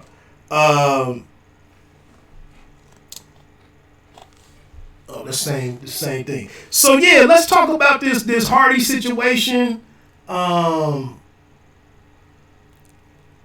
I got a few interesting thoughts on that one. My computer is messing up right now, so I don't know how this is coming up on the screen, kind of choppy and whatnot. I had some slideshows set up, but it looks like it's not. It looked like something in my computer is making it a little jumpy with the more stuff that I have on the screen. So I might have to play with that a little bit as I see. But man, really disappointed in this fight, to be honest with you. A wide decision. I think Heather Hardy maybe won 1 or 2 rounds, or maybe only 1 round. I think it was 117, 111. on one card and 117, 110 on the other. This was for Hardy's WBO 126-pound belt or featherweight belt. We were lucky we made it out of the first round. The referee kind of stepped in. Bro was trying to hold off and let this thing. You don't want to. Heather Hardy's a champion. It's a Brooklyn. It's an all Brooklyn matchup. It's at Madison Square Garden. Dude tried to hold off and let this fight get down. You know, get a couple of rounds in and all of that. But from I think the last 70 seconds of the first round, I think Serrano was basically fishing in a bucket. I mean, she was hitting Heather with everything. I was pretty shocked that the referee didn't step in and stop it because she really wasn't defending herself. She looked bad. I mean, she was in the ropes with her hands down. It just wasn't a good look. Second round, we still continued, for the fight to be one way, but Heather, she's all heart. I mean, she's all heart and grit. She's tough as hell, but she was clearly up against it and just looked completely outclassed. I thought her game plan, I thought the best approach for her would have been to get inside. She just couldn't come forward. I mean, she couldn't come forward. Just the disparity in levels, which Serrano alluded to after the fight, I didn't know it was that noticeable. I looked at Hardy against Shelly Vincent, at least that second fight. I thought Hardy had showed some an ability to put together an educated offensive attack, but she was on her heels so much in this one that it just really didn't matter. The one thing that I wanted to hit on with this fight, man, and I've spoken on this before in terms of women's boxing, one thing with some of the women, man, that really frustrates me is the fact that a lot of female fighters really don't seem to have a great defensive foundation. And Hardy seemed unable to really protect herself last night. And I'm not even trying to be funny with this. I'm not even trying to make a joke out of this. But I really wonder, and obviously she passes the medical to be able to fight. But I really wonder what's up with Heather Hardy's vision without her glasses. She was not reacting to punches. She had no reaction to the punch as it was coming. She reacted to the punches after she was hit, and she was throwing punches a lot of times after she was getting hit. She never got ahead of anything that Serrano was doing to her. She has no head movement, and her positioning on her arms was like this. Instead of getting in here like this all night long, she stood there with her arms like this, and I'm just like, do you not see what's happening to you? Like, if you look, there was no head movement whatsoever. There was no. If you looked on the other side, Serrano was going back and forth, feinting, and then when Heather Hardy would throw a punch, she would step towards that punch and slip it. She has some foundation of basic defensive skills. And Hardy, I know her calling card is to be a brawler, to be gritty, all of that type of stuff. But you got to be able to protect yourself in that ring, and you got to have some ability to hit and not get hit at some point, or you gotta find a safe space for you to be and operate. You just can't sit in there and be a sitting target. And the majority of those rounds, man, she had no answer whatsoever. Now, in her defense, Amanda Serrano is a 7-division champion for a reason. She's one of the more advanced women. She's one of the women out there. Her game closely resembles what you see with a lot of the men. Claressa Shields, another one. The defensive flashes that we saw from Claressa, hands down at her waist, slipping shots, comfortable. seeing what's going on, you can see Claressa reacting to the punch that's coming at her, and she has a game plan.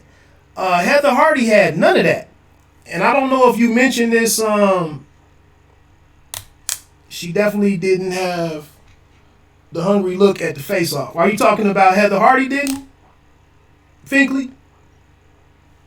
So, but you look at Claressa Shields, even against in her toughest fight against Hannah Gabriels.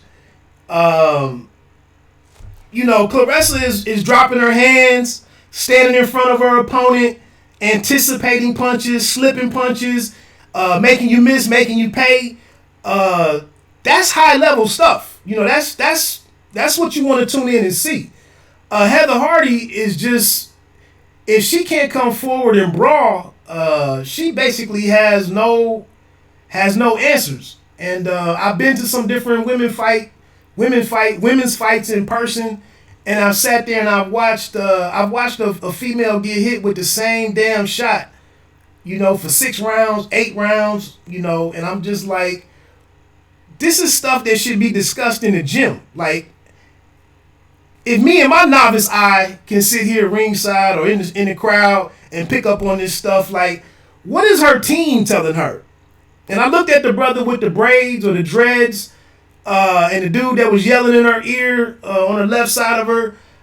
Like, y'all sitting here expecting her to do stuff against Serrano that she clearly didn't do in the gym the last 8 to 10 weeks. Hammer vs. Shield, I was in awe of the type of boxing clinic Shield showed. And yeah, I was talking about Heather Hardy at the face-off. Yeah, I didn't know if she works full-time. She's been frustrated with money. Obviously a lot of the women, they sold a ton of tickets from what I understand. The word was both of them sold about $25K worth of tickets. And they filled the building, pretty much. So there was some frustration with Devin Haney coming in from Las Vegas and being the main event and probably getting 6 figures last night. And then here they are. I don't know what they made. But that's something, anytime you got to go to work, fight, or go to work and work for less than what you expect, and you can see what the crowd reception is, the turnout and all of that, you can see what that is, and you're not being compensated accordingly. Although this was the best payday from what Lou DiBella said and Eddie Hearn and the women themselves. This was the best payday that they've had by far. So it worked for them financially. But I think there was still some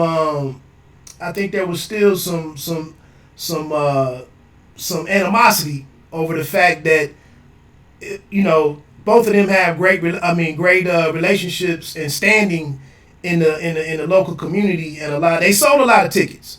So but like I said, back to this fight, man. It was a little underwhelming. I give Hardy all the credit in the world though.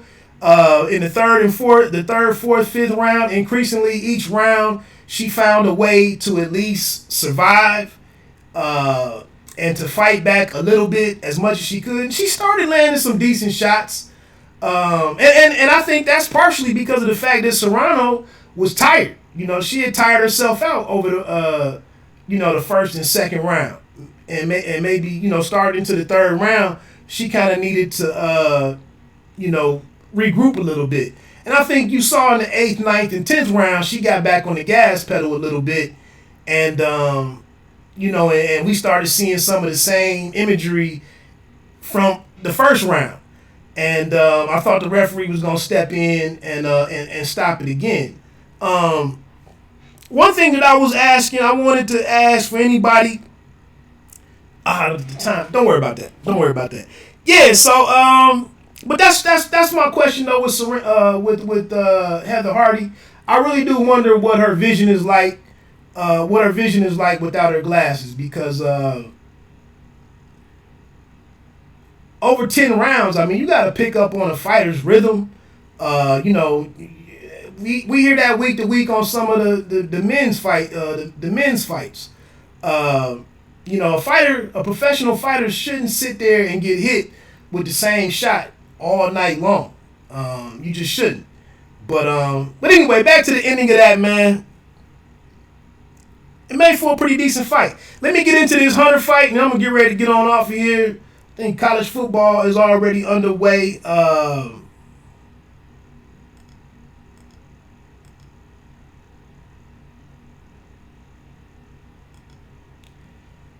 Yeah, Michael Hunter, heavyweight Michael Hunter versus Serrano-Kuzmin. Where y'all at with Michael Hunter? He gave himself. I was watching Fight Hype, a video, the interview with Fight Hype and Michael Hunter, and he gave himself a C+ for the fight. I think it was a little better than a C+. I think, but I put it out here before. I'm not the biggest heavyweight division guy. That's not really the division that I tend to focus on. I don't need the heavyweight division doing well for me to be, for my boxing fix or for my attention towards boxing. But it is good that it's really cooking right now. It is good. My one problem with the heavyweight division is that when we continuously see guys coming into the ring and they don't look, they're not in great shape. But I think guys like Deontay Wilder, who's always in good shape, who's a lighter heavyweight, Anthony Joshua with all of his body stuff. There's a couple other guys out there. I think some of your guys in the top 5, top 10, they will make you be in a little better shape than what we have been seeing for a while. Now, Kuzmin comes in last night. He's 250 plus. More of a stationary guy. Not completely. Didn't look totally bad with this physique. And then on the other side of this thing, Michael Hunter. I guess Wilder in his right hand. Wilder and this eraser. I guess he's completely made me look and size up every fighter with what can they do to offset Wilder's right hand. That's kind of my main thing that I'm looking for when I look at any of these other heavyweight contenders or any of the guys who want to get into the championship picture. What can they do against Deontay Wilder's right hand? You might be able to outbox Deontay Wilder for a couple of rounds. You might be able to bottle him up a little bit. But at some point in time, Deontay is going to take whatever risk is necessary to land that right hand. And then in Brazil's case, if you don't pose any threat to him whatsoever, he's just going to knock you the hell out. So I'm looking at Michael Hunter. One, what's his chin like? And he showed us. He took several good shots from Kuzmin, mainly on the inside, as he was doing his work. And Michael Hunter actually had a move that Deontay Wilder does quite a bit with like that right hand, that diving right hand that they throw and then duck out of whatever is coming back at him. He did that quite a bit last night to Kuzmin. It was one of his bigger weapons, although he got the knockdown with the left hook, I believe, in the 5th round. But I like what I see from Hunter. He can move pretty well. Like I said, he took some shots. Power is not, and that's another thing that's kind of odd to see when we see some of these heavyweights who exchange a lot of punches and there's no knockdown. Again, what are you going to do against the power of a Deontay Wilder? And while Michael Hunter isn't a one-punch dude necessarily, he's got good power. And he's got enough different types of shots. He's got enough activity to mix it up, to make it interesting. And now, obviously, he's fighting over here on DAZN. There's no clear path for him to face somebody like Wilder. So I could be I could be out over my skis a little bit with looking at that matchup.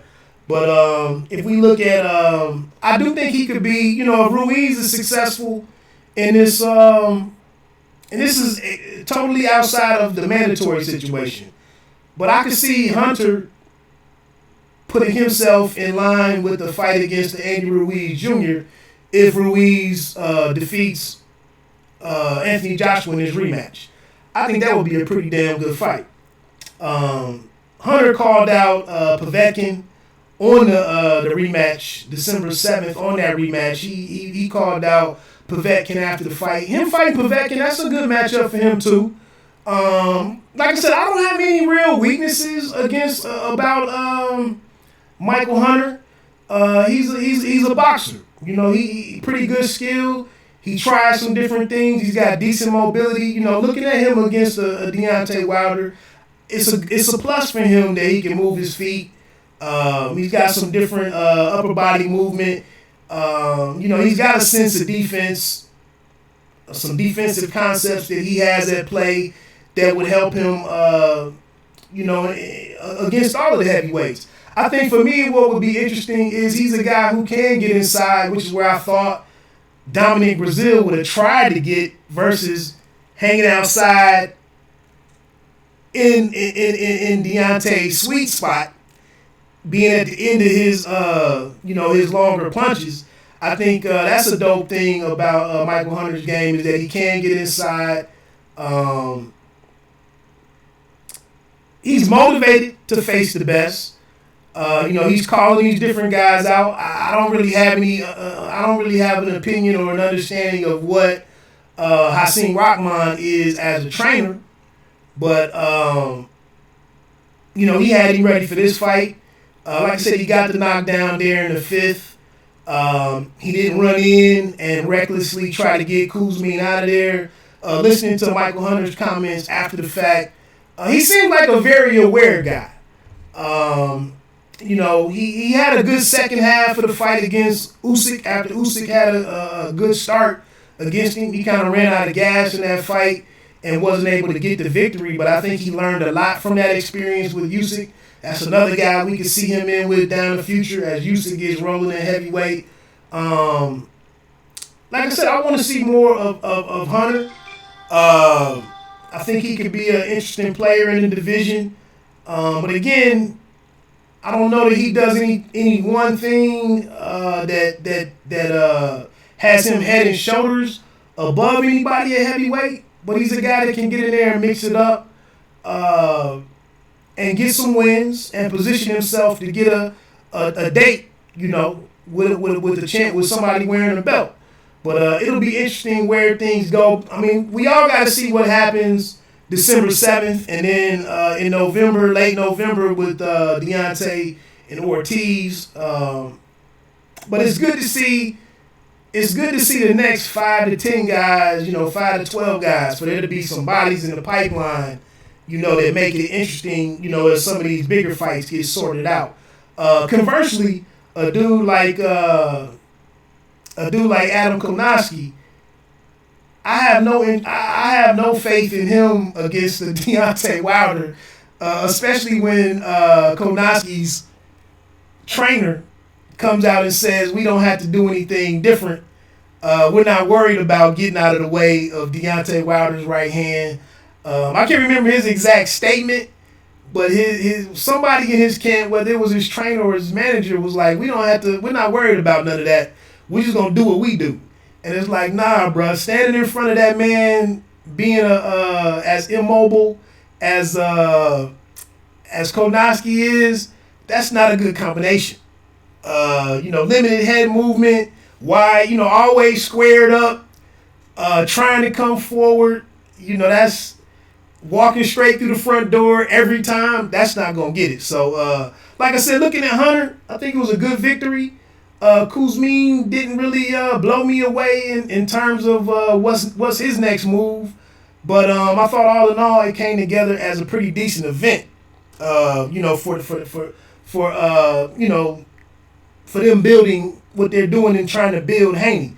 I included these other two guys on this slideshow. That's the dude MJ right there. Haney-Abdullaev, I believe is his name, and right here is Raymond Ford.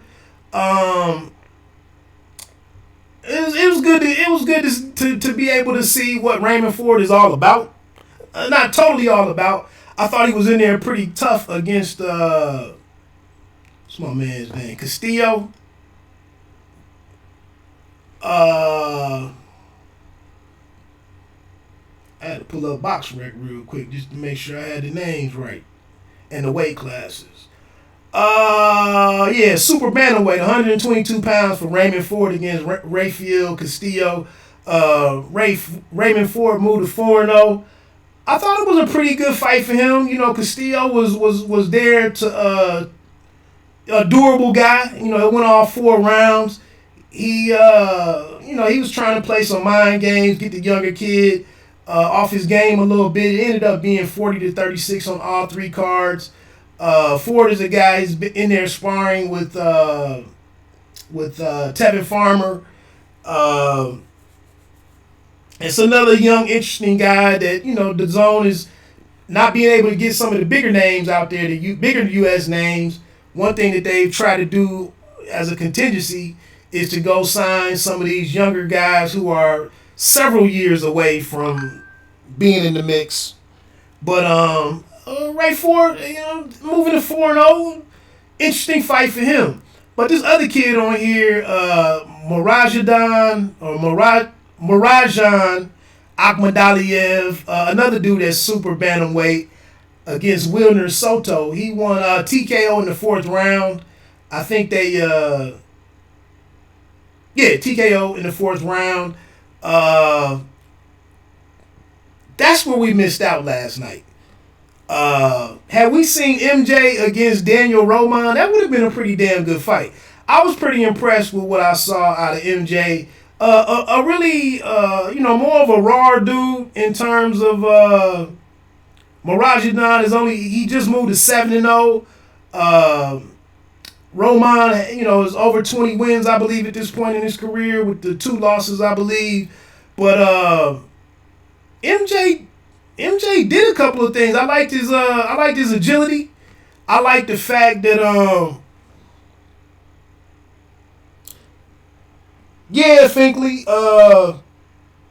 that's what they were trying to do last night.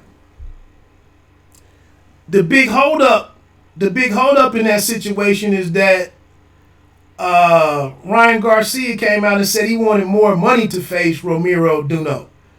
That's what he says. The money had to be right to face Duno. And then, like I said, it's a lot of innuendo out there. It's a lot of rumors. But I thought it was very weird that Golden Boy itself came out and said what the responses were from Garcia's team. Like, that's your fighter. That's your future investment. Whatever he said back to you should have stayed in-house. Like, if he didn't want to fight Duno for whatever reason, but to come out and say that Garcia said Duno was too tough, how does that bode well for that relationship? This is your fighter. This is supposed to be your next Golden Boy. How do you put that out on the streets that he said a fighter was too tough? Then, like I said, Ryan Garcia took to social media and said that he's tired of being effed over. He doesn't like, he's been shitted on, is what he said. And he doesn't like the way that he's being treated over there at Golden Boy. So, that was kind of my commentary on this situation, was like, Golden Boy as a company, how do you sit here and put your fighter's business out here in the public like that, and expect that relationship to be good moving forward? I don't know what the hell they do with that. Like I said, I'm very disappointed, man, that we're not getting to see Ryan Garcia tonight. I'm kind of in the middle. I see people that think highly of Garcia. I think me and you, Finkley, I think we went back and forth on some comments on Ryan Garcia. I don't think he's a bad fighter, but the way that Sparrow, the things that he pointed out about, Garcia at the press conference were definitely answers that I was looking forward to see if Avery Sparrow could test, could bring those things to the surface, or if there's other aspects to Ryan Garcia's game that maybe we just haven't given him credit for. So yeah, from what I understood, it doesn't seem like it's going to be a fight tonight with Ryan Garcia. And actually, at this point, with everything that they're wanting to do with him in the future,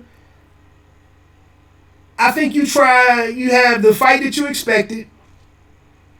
You try to get fight B in place, and if that can't be made, then you just move on. The sad thing about it, I think you pointed it out earlier, is that Golden Boy knew about this as early as Wednesday, and they didn't really have much. They didn't really have many alternatives besides facing Duno. Which, if they went to Garcia Wednesday and said that the next option is Duno, I think that gives them time to work out the money situation if that's got to be addressed, and I think it's enough time to give Garcia and his camp. You can make an informed decision on whether or not you want to do that or not. I'm gonna keep it a buck. I'm not that familiar with Duno. I've seen the name a couple times. I don't believe I've really seen him fight. I'm hearing that he has pretty good power, and some people whose opinion that I respect, they just said that Duno wasn't a good. Their opinion was that Duno wasn't a dude who you don't do a training camp for. You don't just get to 24, 48 hours out and say, I'm going to fight the dude. Yes, indeed, I wanted that match up to happen tonight, but where does Ryan Garcia go tonight if he doesn't fight? Well, that's what I mentioned earlier. The silver lining here in that situation is that with Canelo, Kovalev, or Kovalev, Canelo being made for November the 2nd, I believe is the date.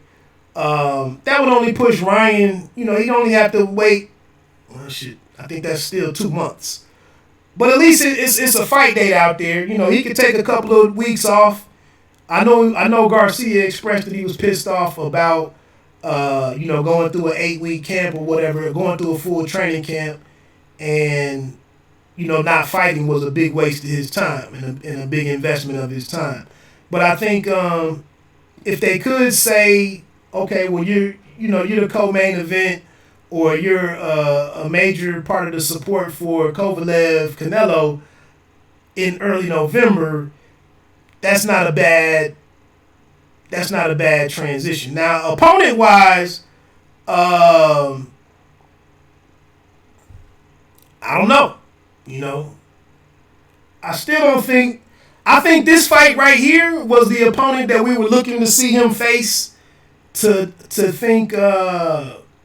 see, can he be put in there with anybody? Is he ready? How far is he away? I think Sparrow was going to give me some idea on where I was with what Ryan Garcia is. But now with this fight not happening, I think we have some of the same questions, looming about what he is. So that's boxing, man. A dude gets ran down by the U.S. Marshals at his. The weird thing about this is that the U.S. Marshals pop up before the weigh-in on Friday, but the dude does a press conference, Wednesday, and he's there. And that's just a little weird to me. Canelo probably take him under his wing. Well, he's already under Canelo's wing. I think this would have been this was the second fight, I believe, with Garcia training down in Mexico with Canelo and the Reynosos. That was part of the. Let me go over here to Handy Box Rec real quick. See if I can figure. I don't even want to mess with it. It's either 2 or 3. I don't think it's no more than 2 fights now. The decision was made by Golden Boy and Ryan Garcia for him to go down and train alongside Canelo.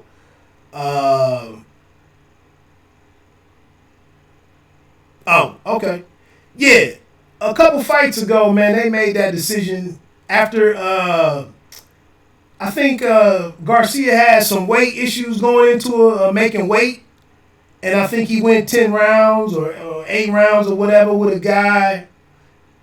Man, now you making me pull up box rec. I thought he went the distance with somebody. But he went the distance with somebody that he maybe shouldn't have been going the distance with. And they all got together as a team and made the decision for Garcia to start training alongside. Because they were talking about the English, the language barrier. Like, how could he? Because he doesn't speak Spanish.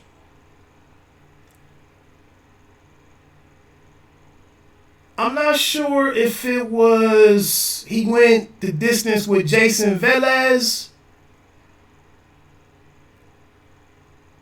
I'm not sure if it was the Velez fight where he went the distance with Carlos Moreira too.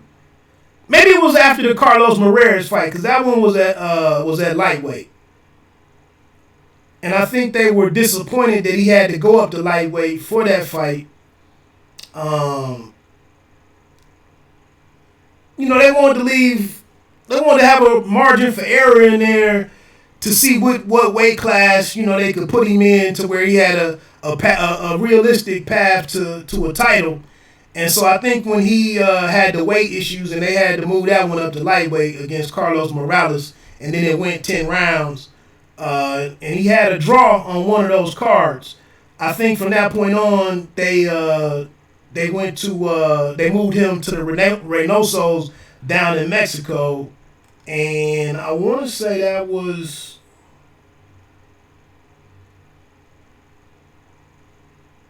so that was for the fight when Canelo went to face Rocky Fielding in Madison Square Garden. With them both being able to be in camp at the same time, that was when Garcia fought the Braulio Rodriguez cat. And that's who he's been working with them. That decision was made because they kind of didn't like what they were seeing. So the thinking was, we need to make sure that you understand what it takes to be a world-class fighter, and to start training and preparing like a fighter. So they already did that, Finkley. So, but look, I did want to just finish my thoughts on MJ and Roman. Like I said, I think last night would have been a really phenomenal card, even more so than just like the complete announcement that Devin Haney is probably going to be a problem. I think the real competition could have been on that card. Really could have been it had this MJ dude fought Daniel Roman. Because that's an interesting clash of styles based on what I saw from MJ last night.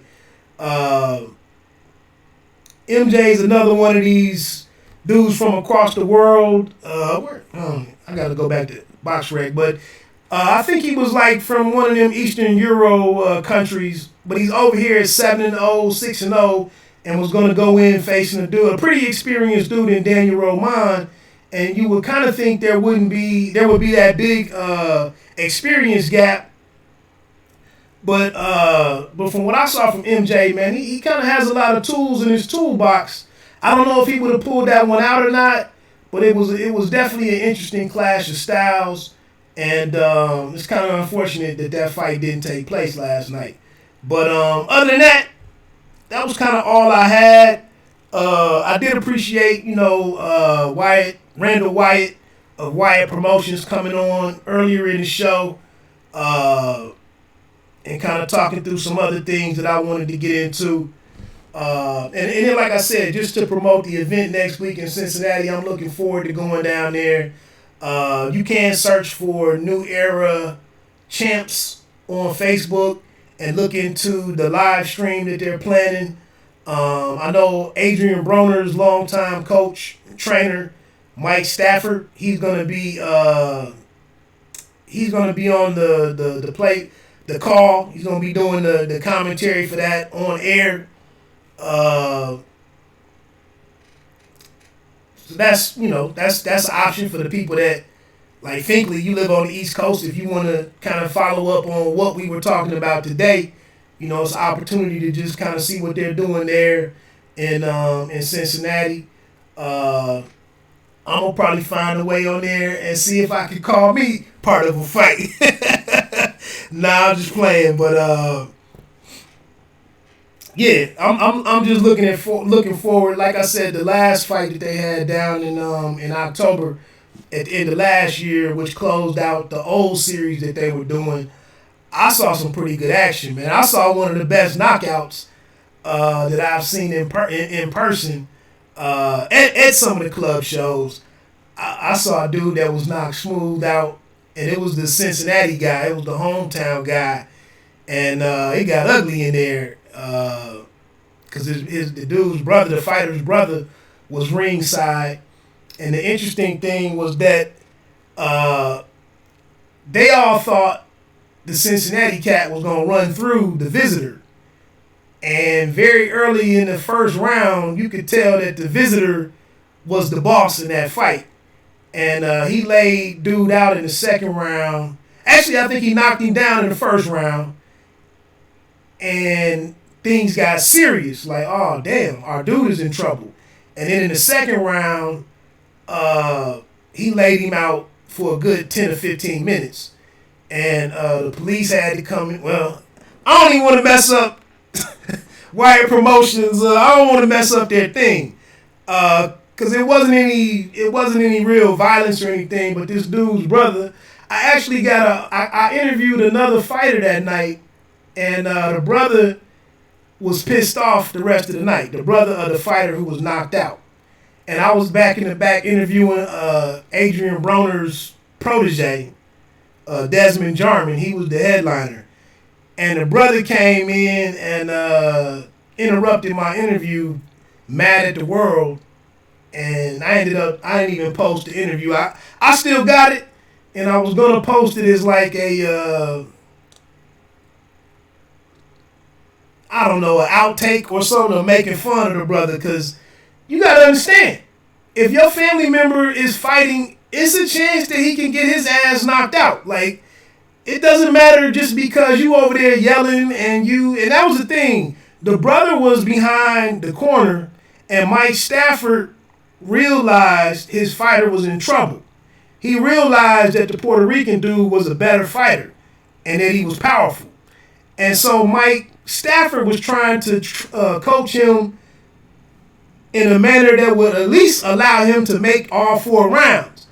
But the people behind Mike Stafford were yelling over him. Here we have a dude who led, here we have a trainer who led Adrian Broner to 4 world titles. And he's trying to coach your brother and the dude that you're here supporting. But all 10 of y'all are yelling over him to where he can't communicate to the kid. And they're telling him to go beat the Puerto Rican dude's ass. They're telling him to rush him and to press him. And Coach Stafford is like, no, that's the wrong thing to do. And then the kid gets laid out. And, and Stafford is turning around talking to the brother and his crew, arguing with them and telling them to be quiet because he realizes the seriousness of what's going on in the ring. And they get their own brother knocked out cold. I mean, he was knocked out cold. And me and Jamel Herring was sitting next to me. He was on the call because Fight TV was there. And the brother on the way out the ring, the brother looks to his team. Now he's been out. He had been out for like 10 minutes. He was down on the ground getting medical help. And once he finally gets to his feet and he goes to walk out of the ring, I was there taking pictures and stuff, and he tells his trainer, he's like, why didn't they give me my 8 count?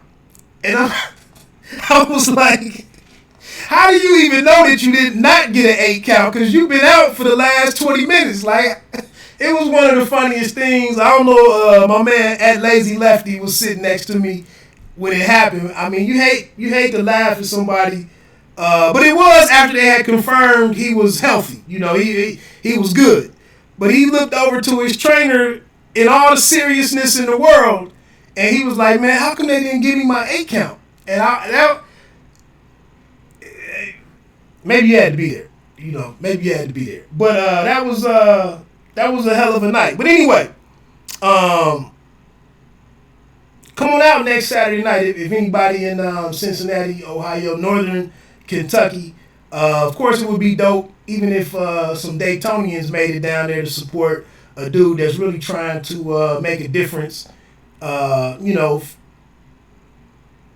And then putting on these club shows, like I said, he's allowing some of these.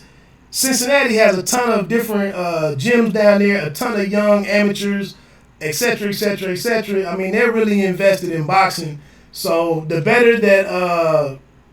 better support that Wyatt Promotions gets from the community and the local, the surrounding cities, it gives him a chance to help these guys get on to the next stage of their careers. So with that, I'm not going to try to stay on here any longer, man. It's already 2:40. I got to get out here and do some stuff around the house. Enjoy the action tonight on enjoy all the action on ESPN, the Plus. Oh, Ohio's own, Toledo. Well, actually, he's from Texas, but Baytown, Texas. But he's fighting out of Toledo. Cassius Thundercat Anderson. He's fighting top-ranked heavyweight prospect Guido Vianello tonight. He was on the live stream a couple days ago. 35-year-old dude, man. He's 7-1, 3 knockouts. But he is fight ready. And he might have a chance to upset some stuff tonight and catch this Guido dude who's with a trainer, a new trainer for the first time out. He left Abel Sanchez. He was training previously. He was training up in Big Bear with Abel Sanchez. It's some situations that make it interesting to see if Cassius Anderson can pull this thing off and have another moment where Ohio boxing f's up the world. So I'm rooting for that brother tonight. I was a little indifferent, about bringing bro on and trying to talk some stuff, and set this up with him being in there against the guy. Vianello's an Olympian. He's been in camp with Tyson Fury. Obviously he's a dude that Top Rank is trying to do some things with, and they brought Anderson in to lose. Pretty much. That's just the reality of the situation. But it'll be interesting to see if the brother can go in there and, the rabbit has the gun. Or whatever it is. Hey, let me get on out of here, man. Thanks for everybody that hung around today. Like I said, on Saturday mornings, man, it won't always be, I've been on here over 2 hours now. It won't be a 2-hour show. It'll be more of a 30-minute thing, maybe a 45-minute thing. Just checking in, kind of my observations on, on what happened during the week. I may go away from checking in weekly. I know so much stuff happens during the week in boxing, though, but I don't know if it's a good investment of my time. I don't know. It just seemed like Saturday morning might be the ideal sweet spot to come on, check in, and go do what I got to do the rest of the week. Like I said, check me out over at BiteDownBoxing.com. Check me out over at RoundByRoundBoxing.com. I do write about boxing as much as possible, but it's not my full-time gig. So, but I appreciate all the support. Like I said, man, Pay Me No Mind is the name of the YouTube channel. You don't have to be great to start, but you have to start to be great. And then BiteDownBoxing.com. Come holler at us. Don't let them count you out. I'm out. Peace.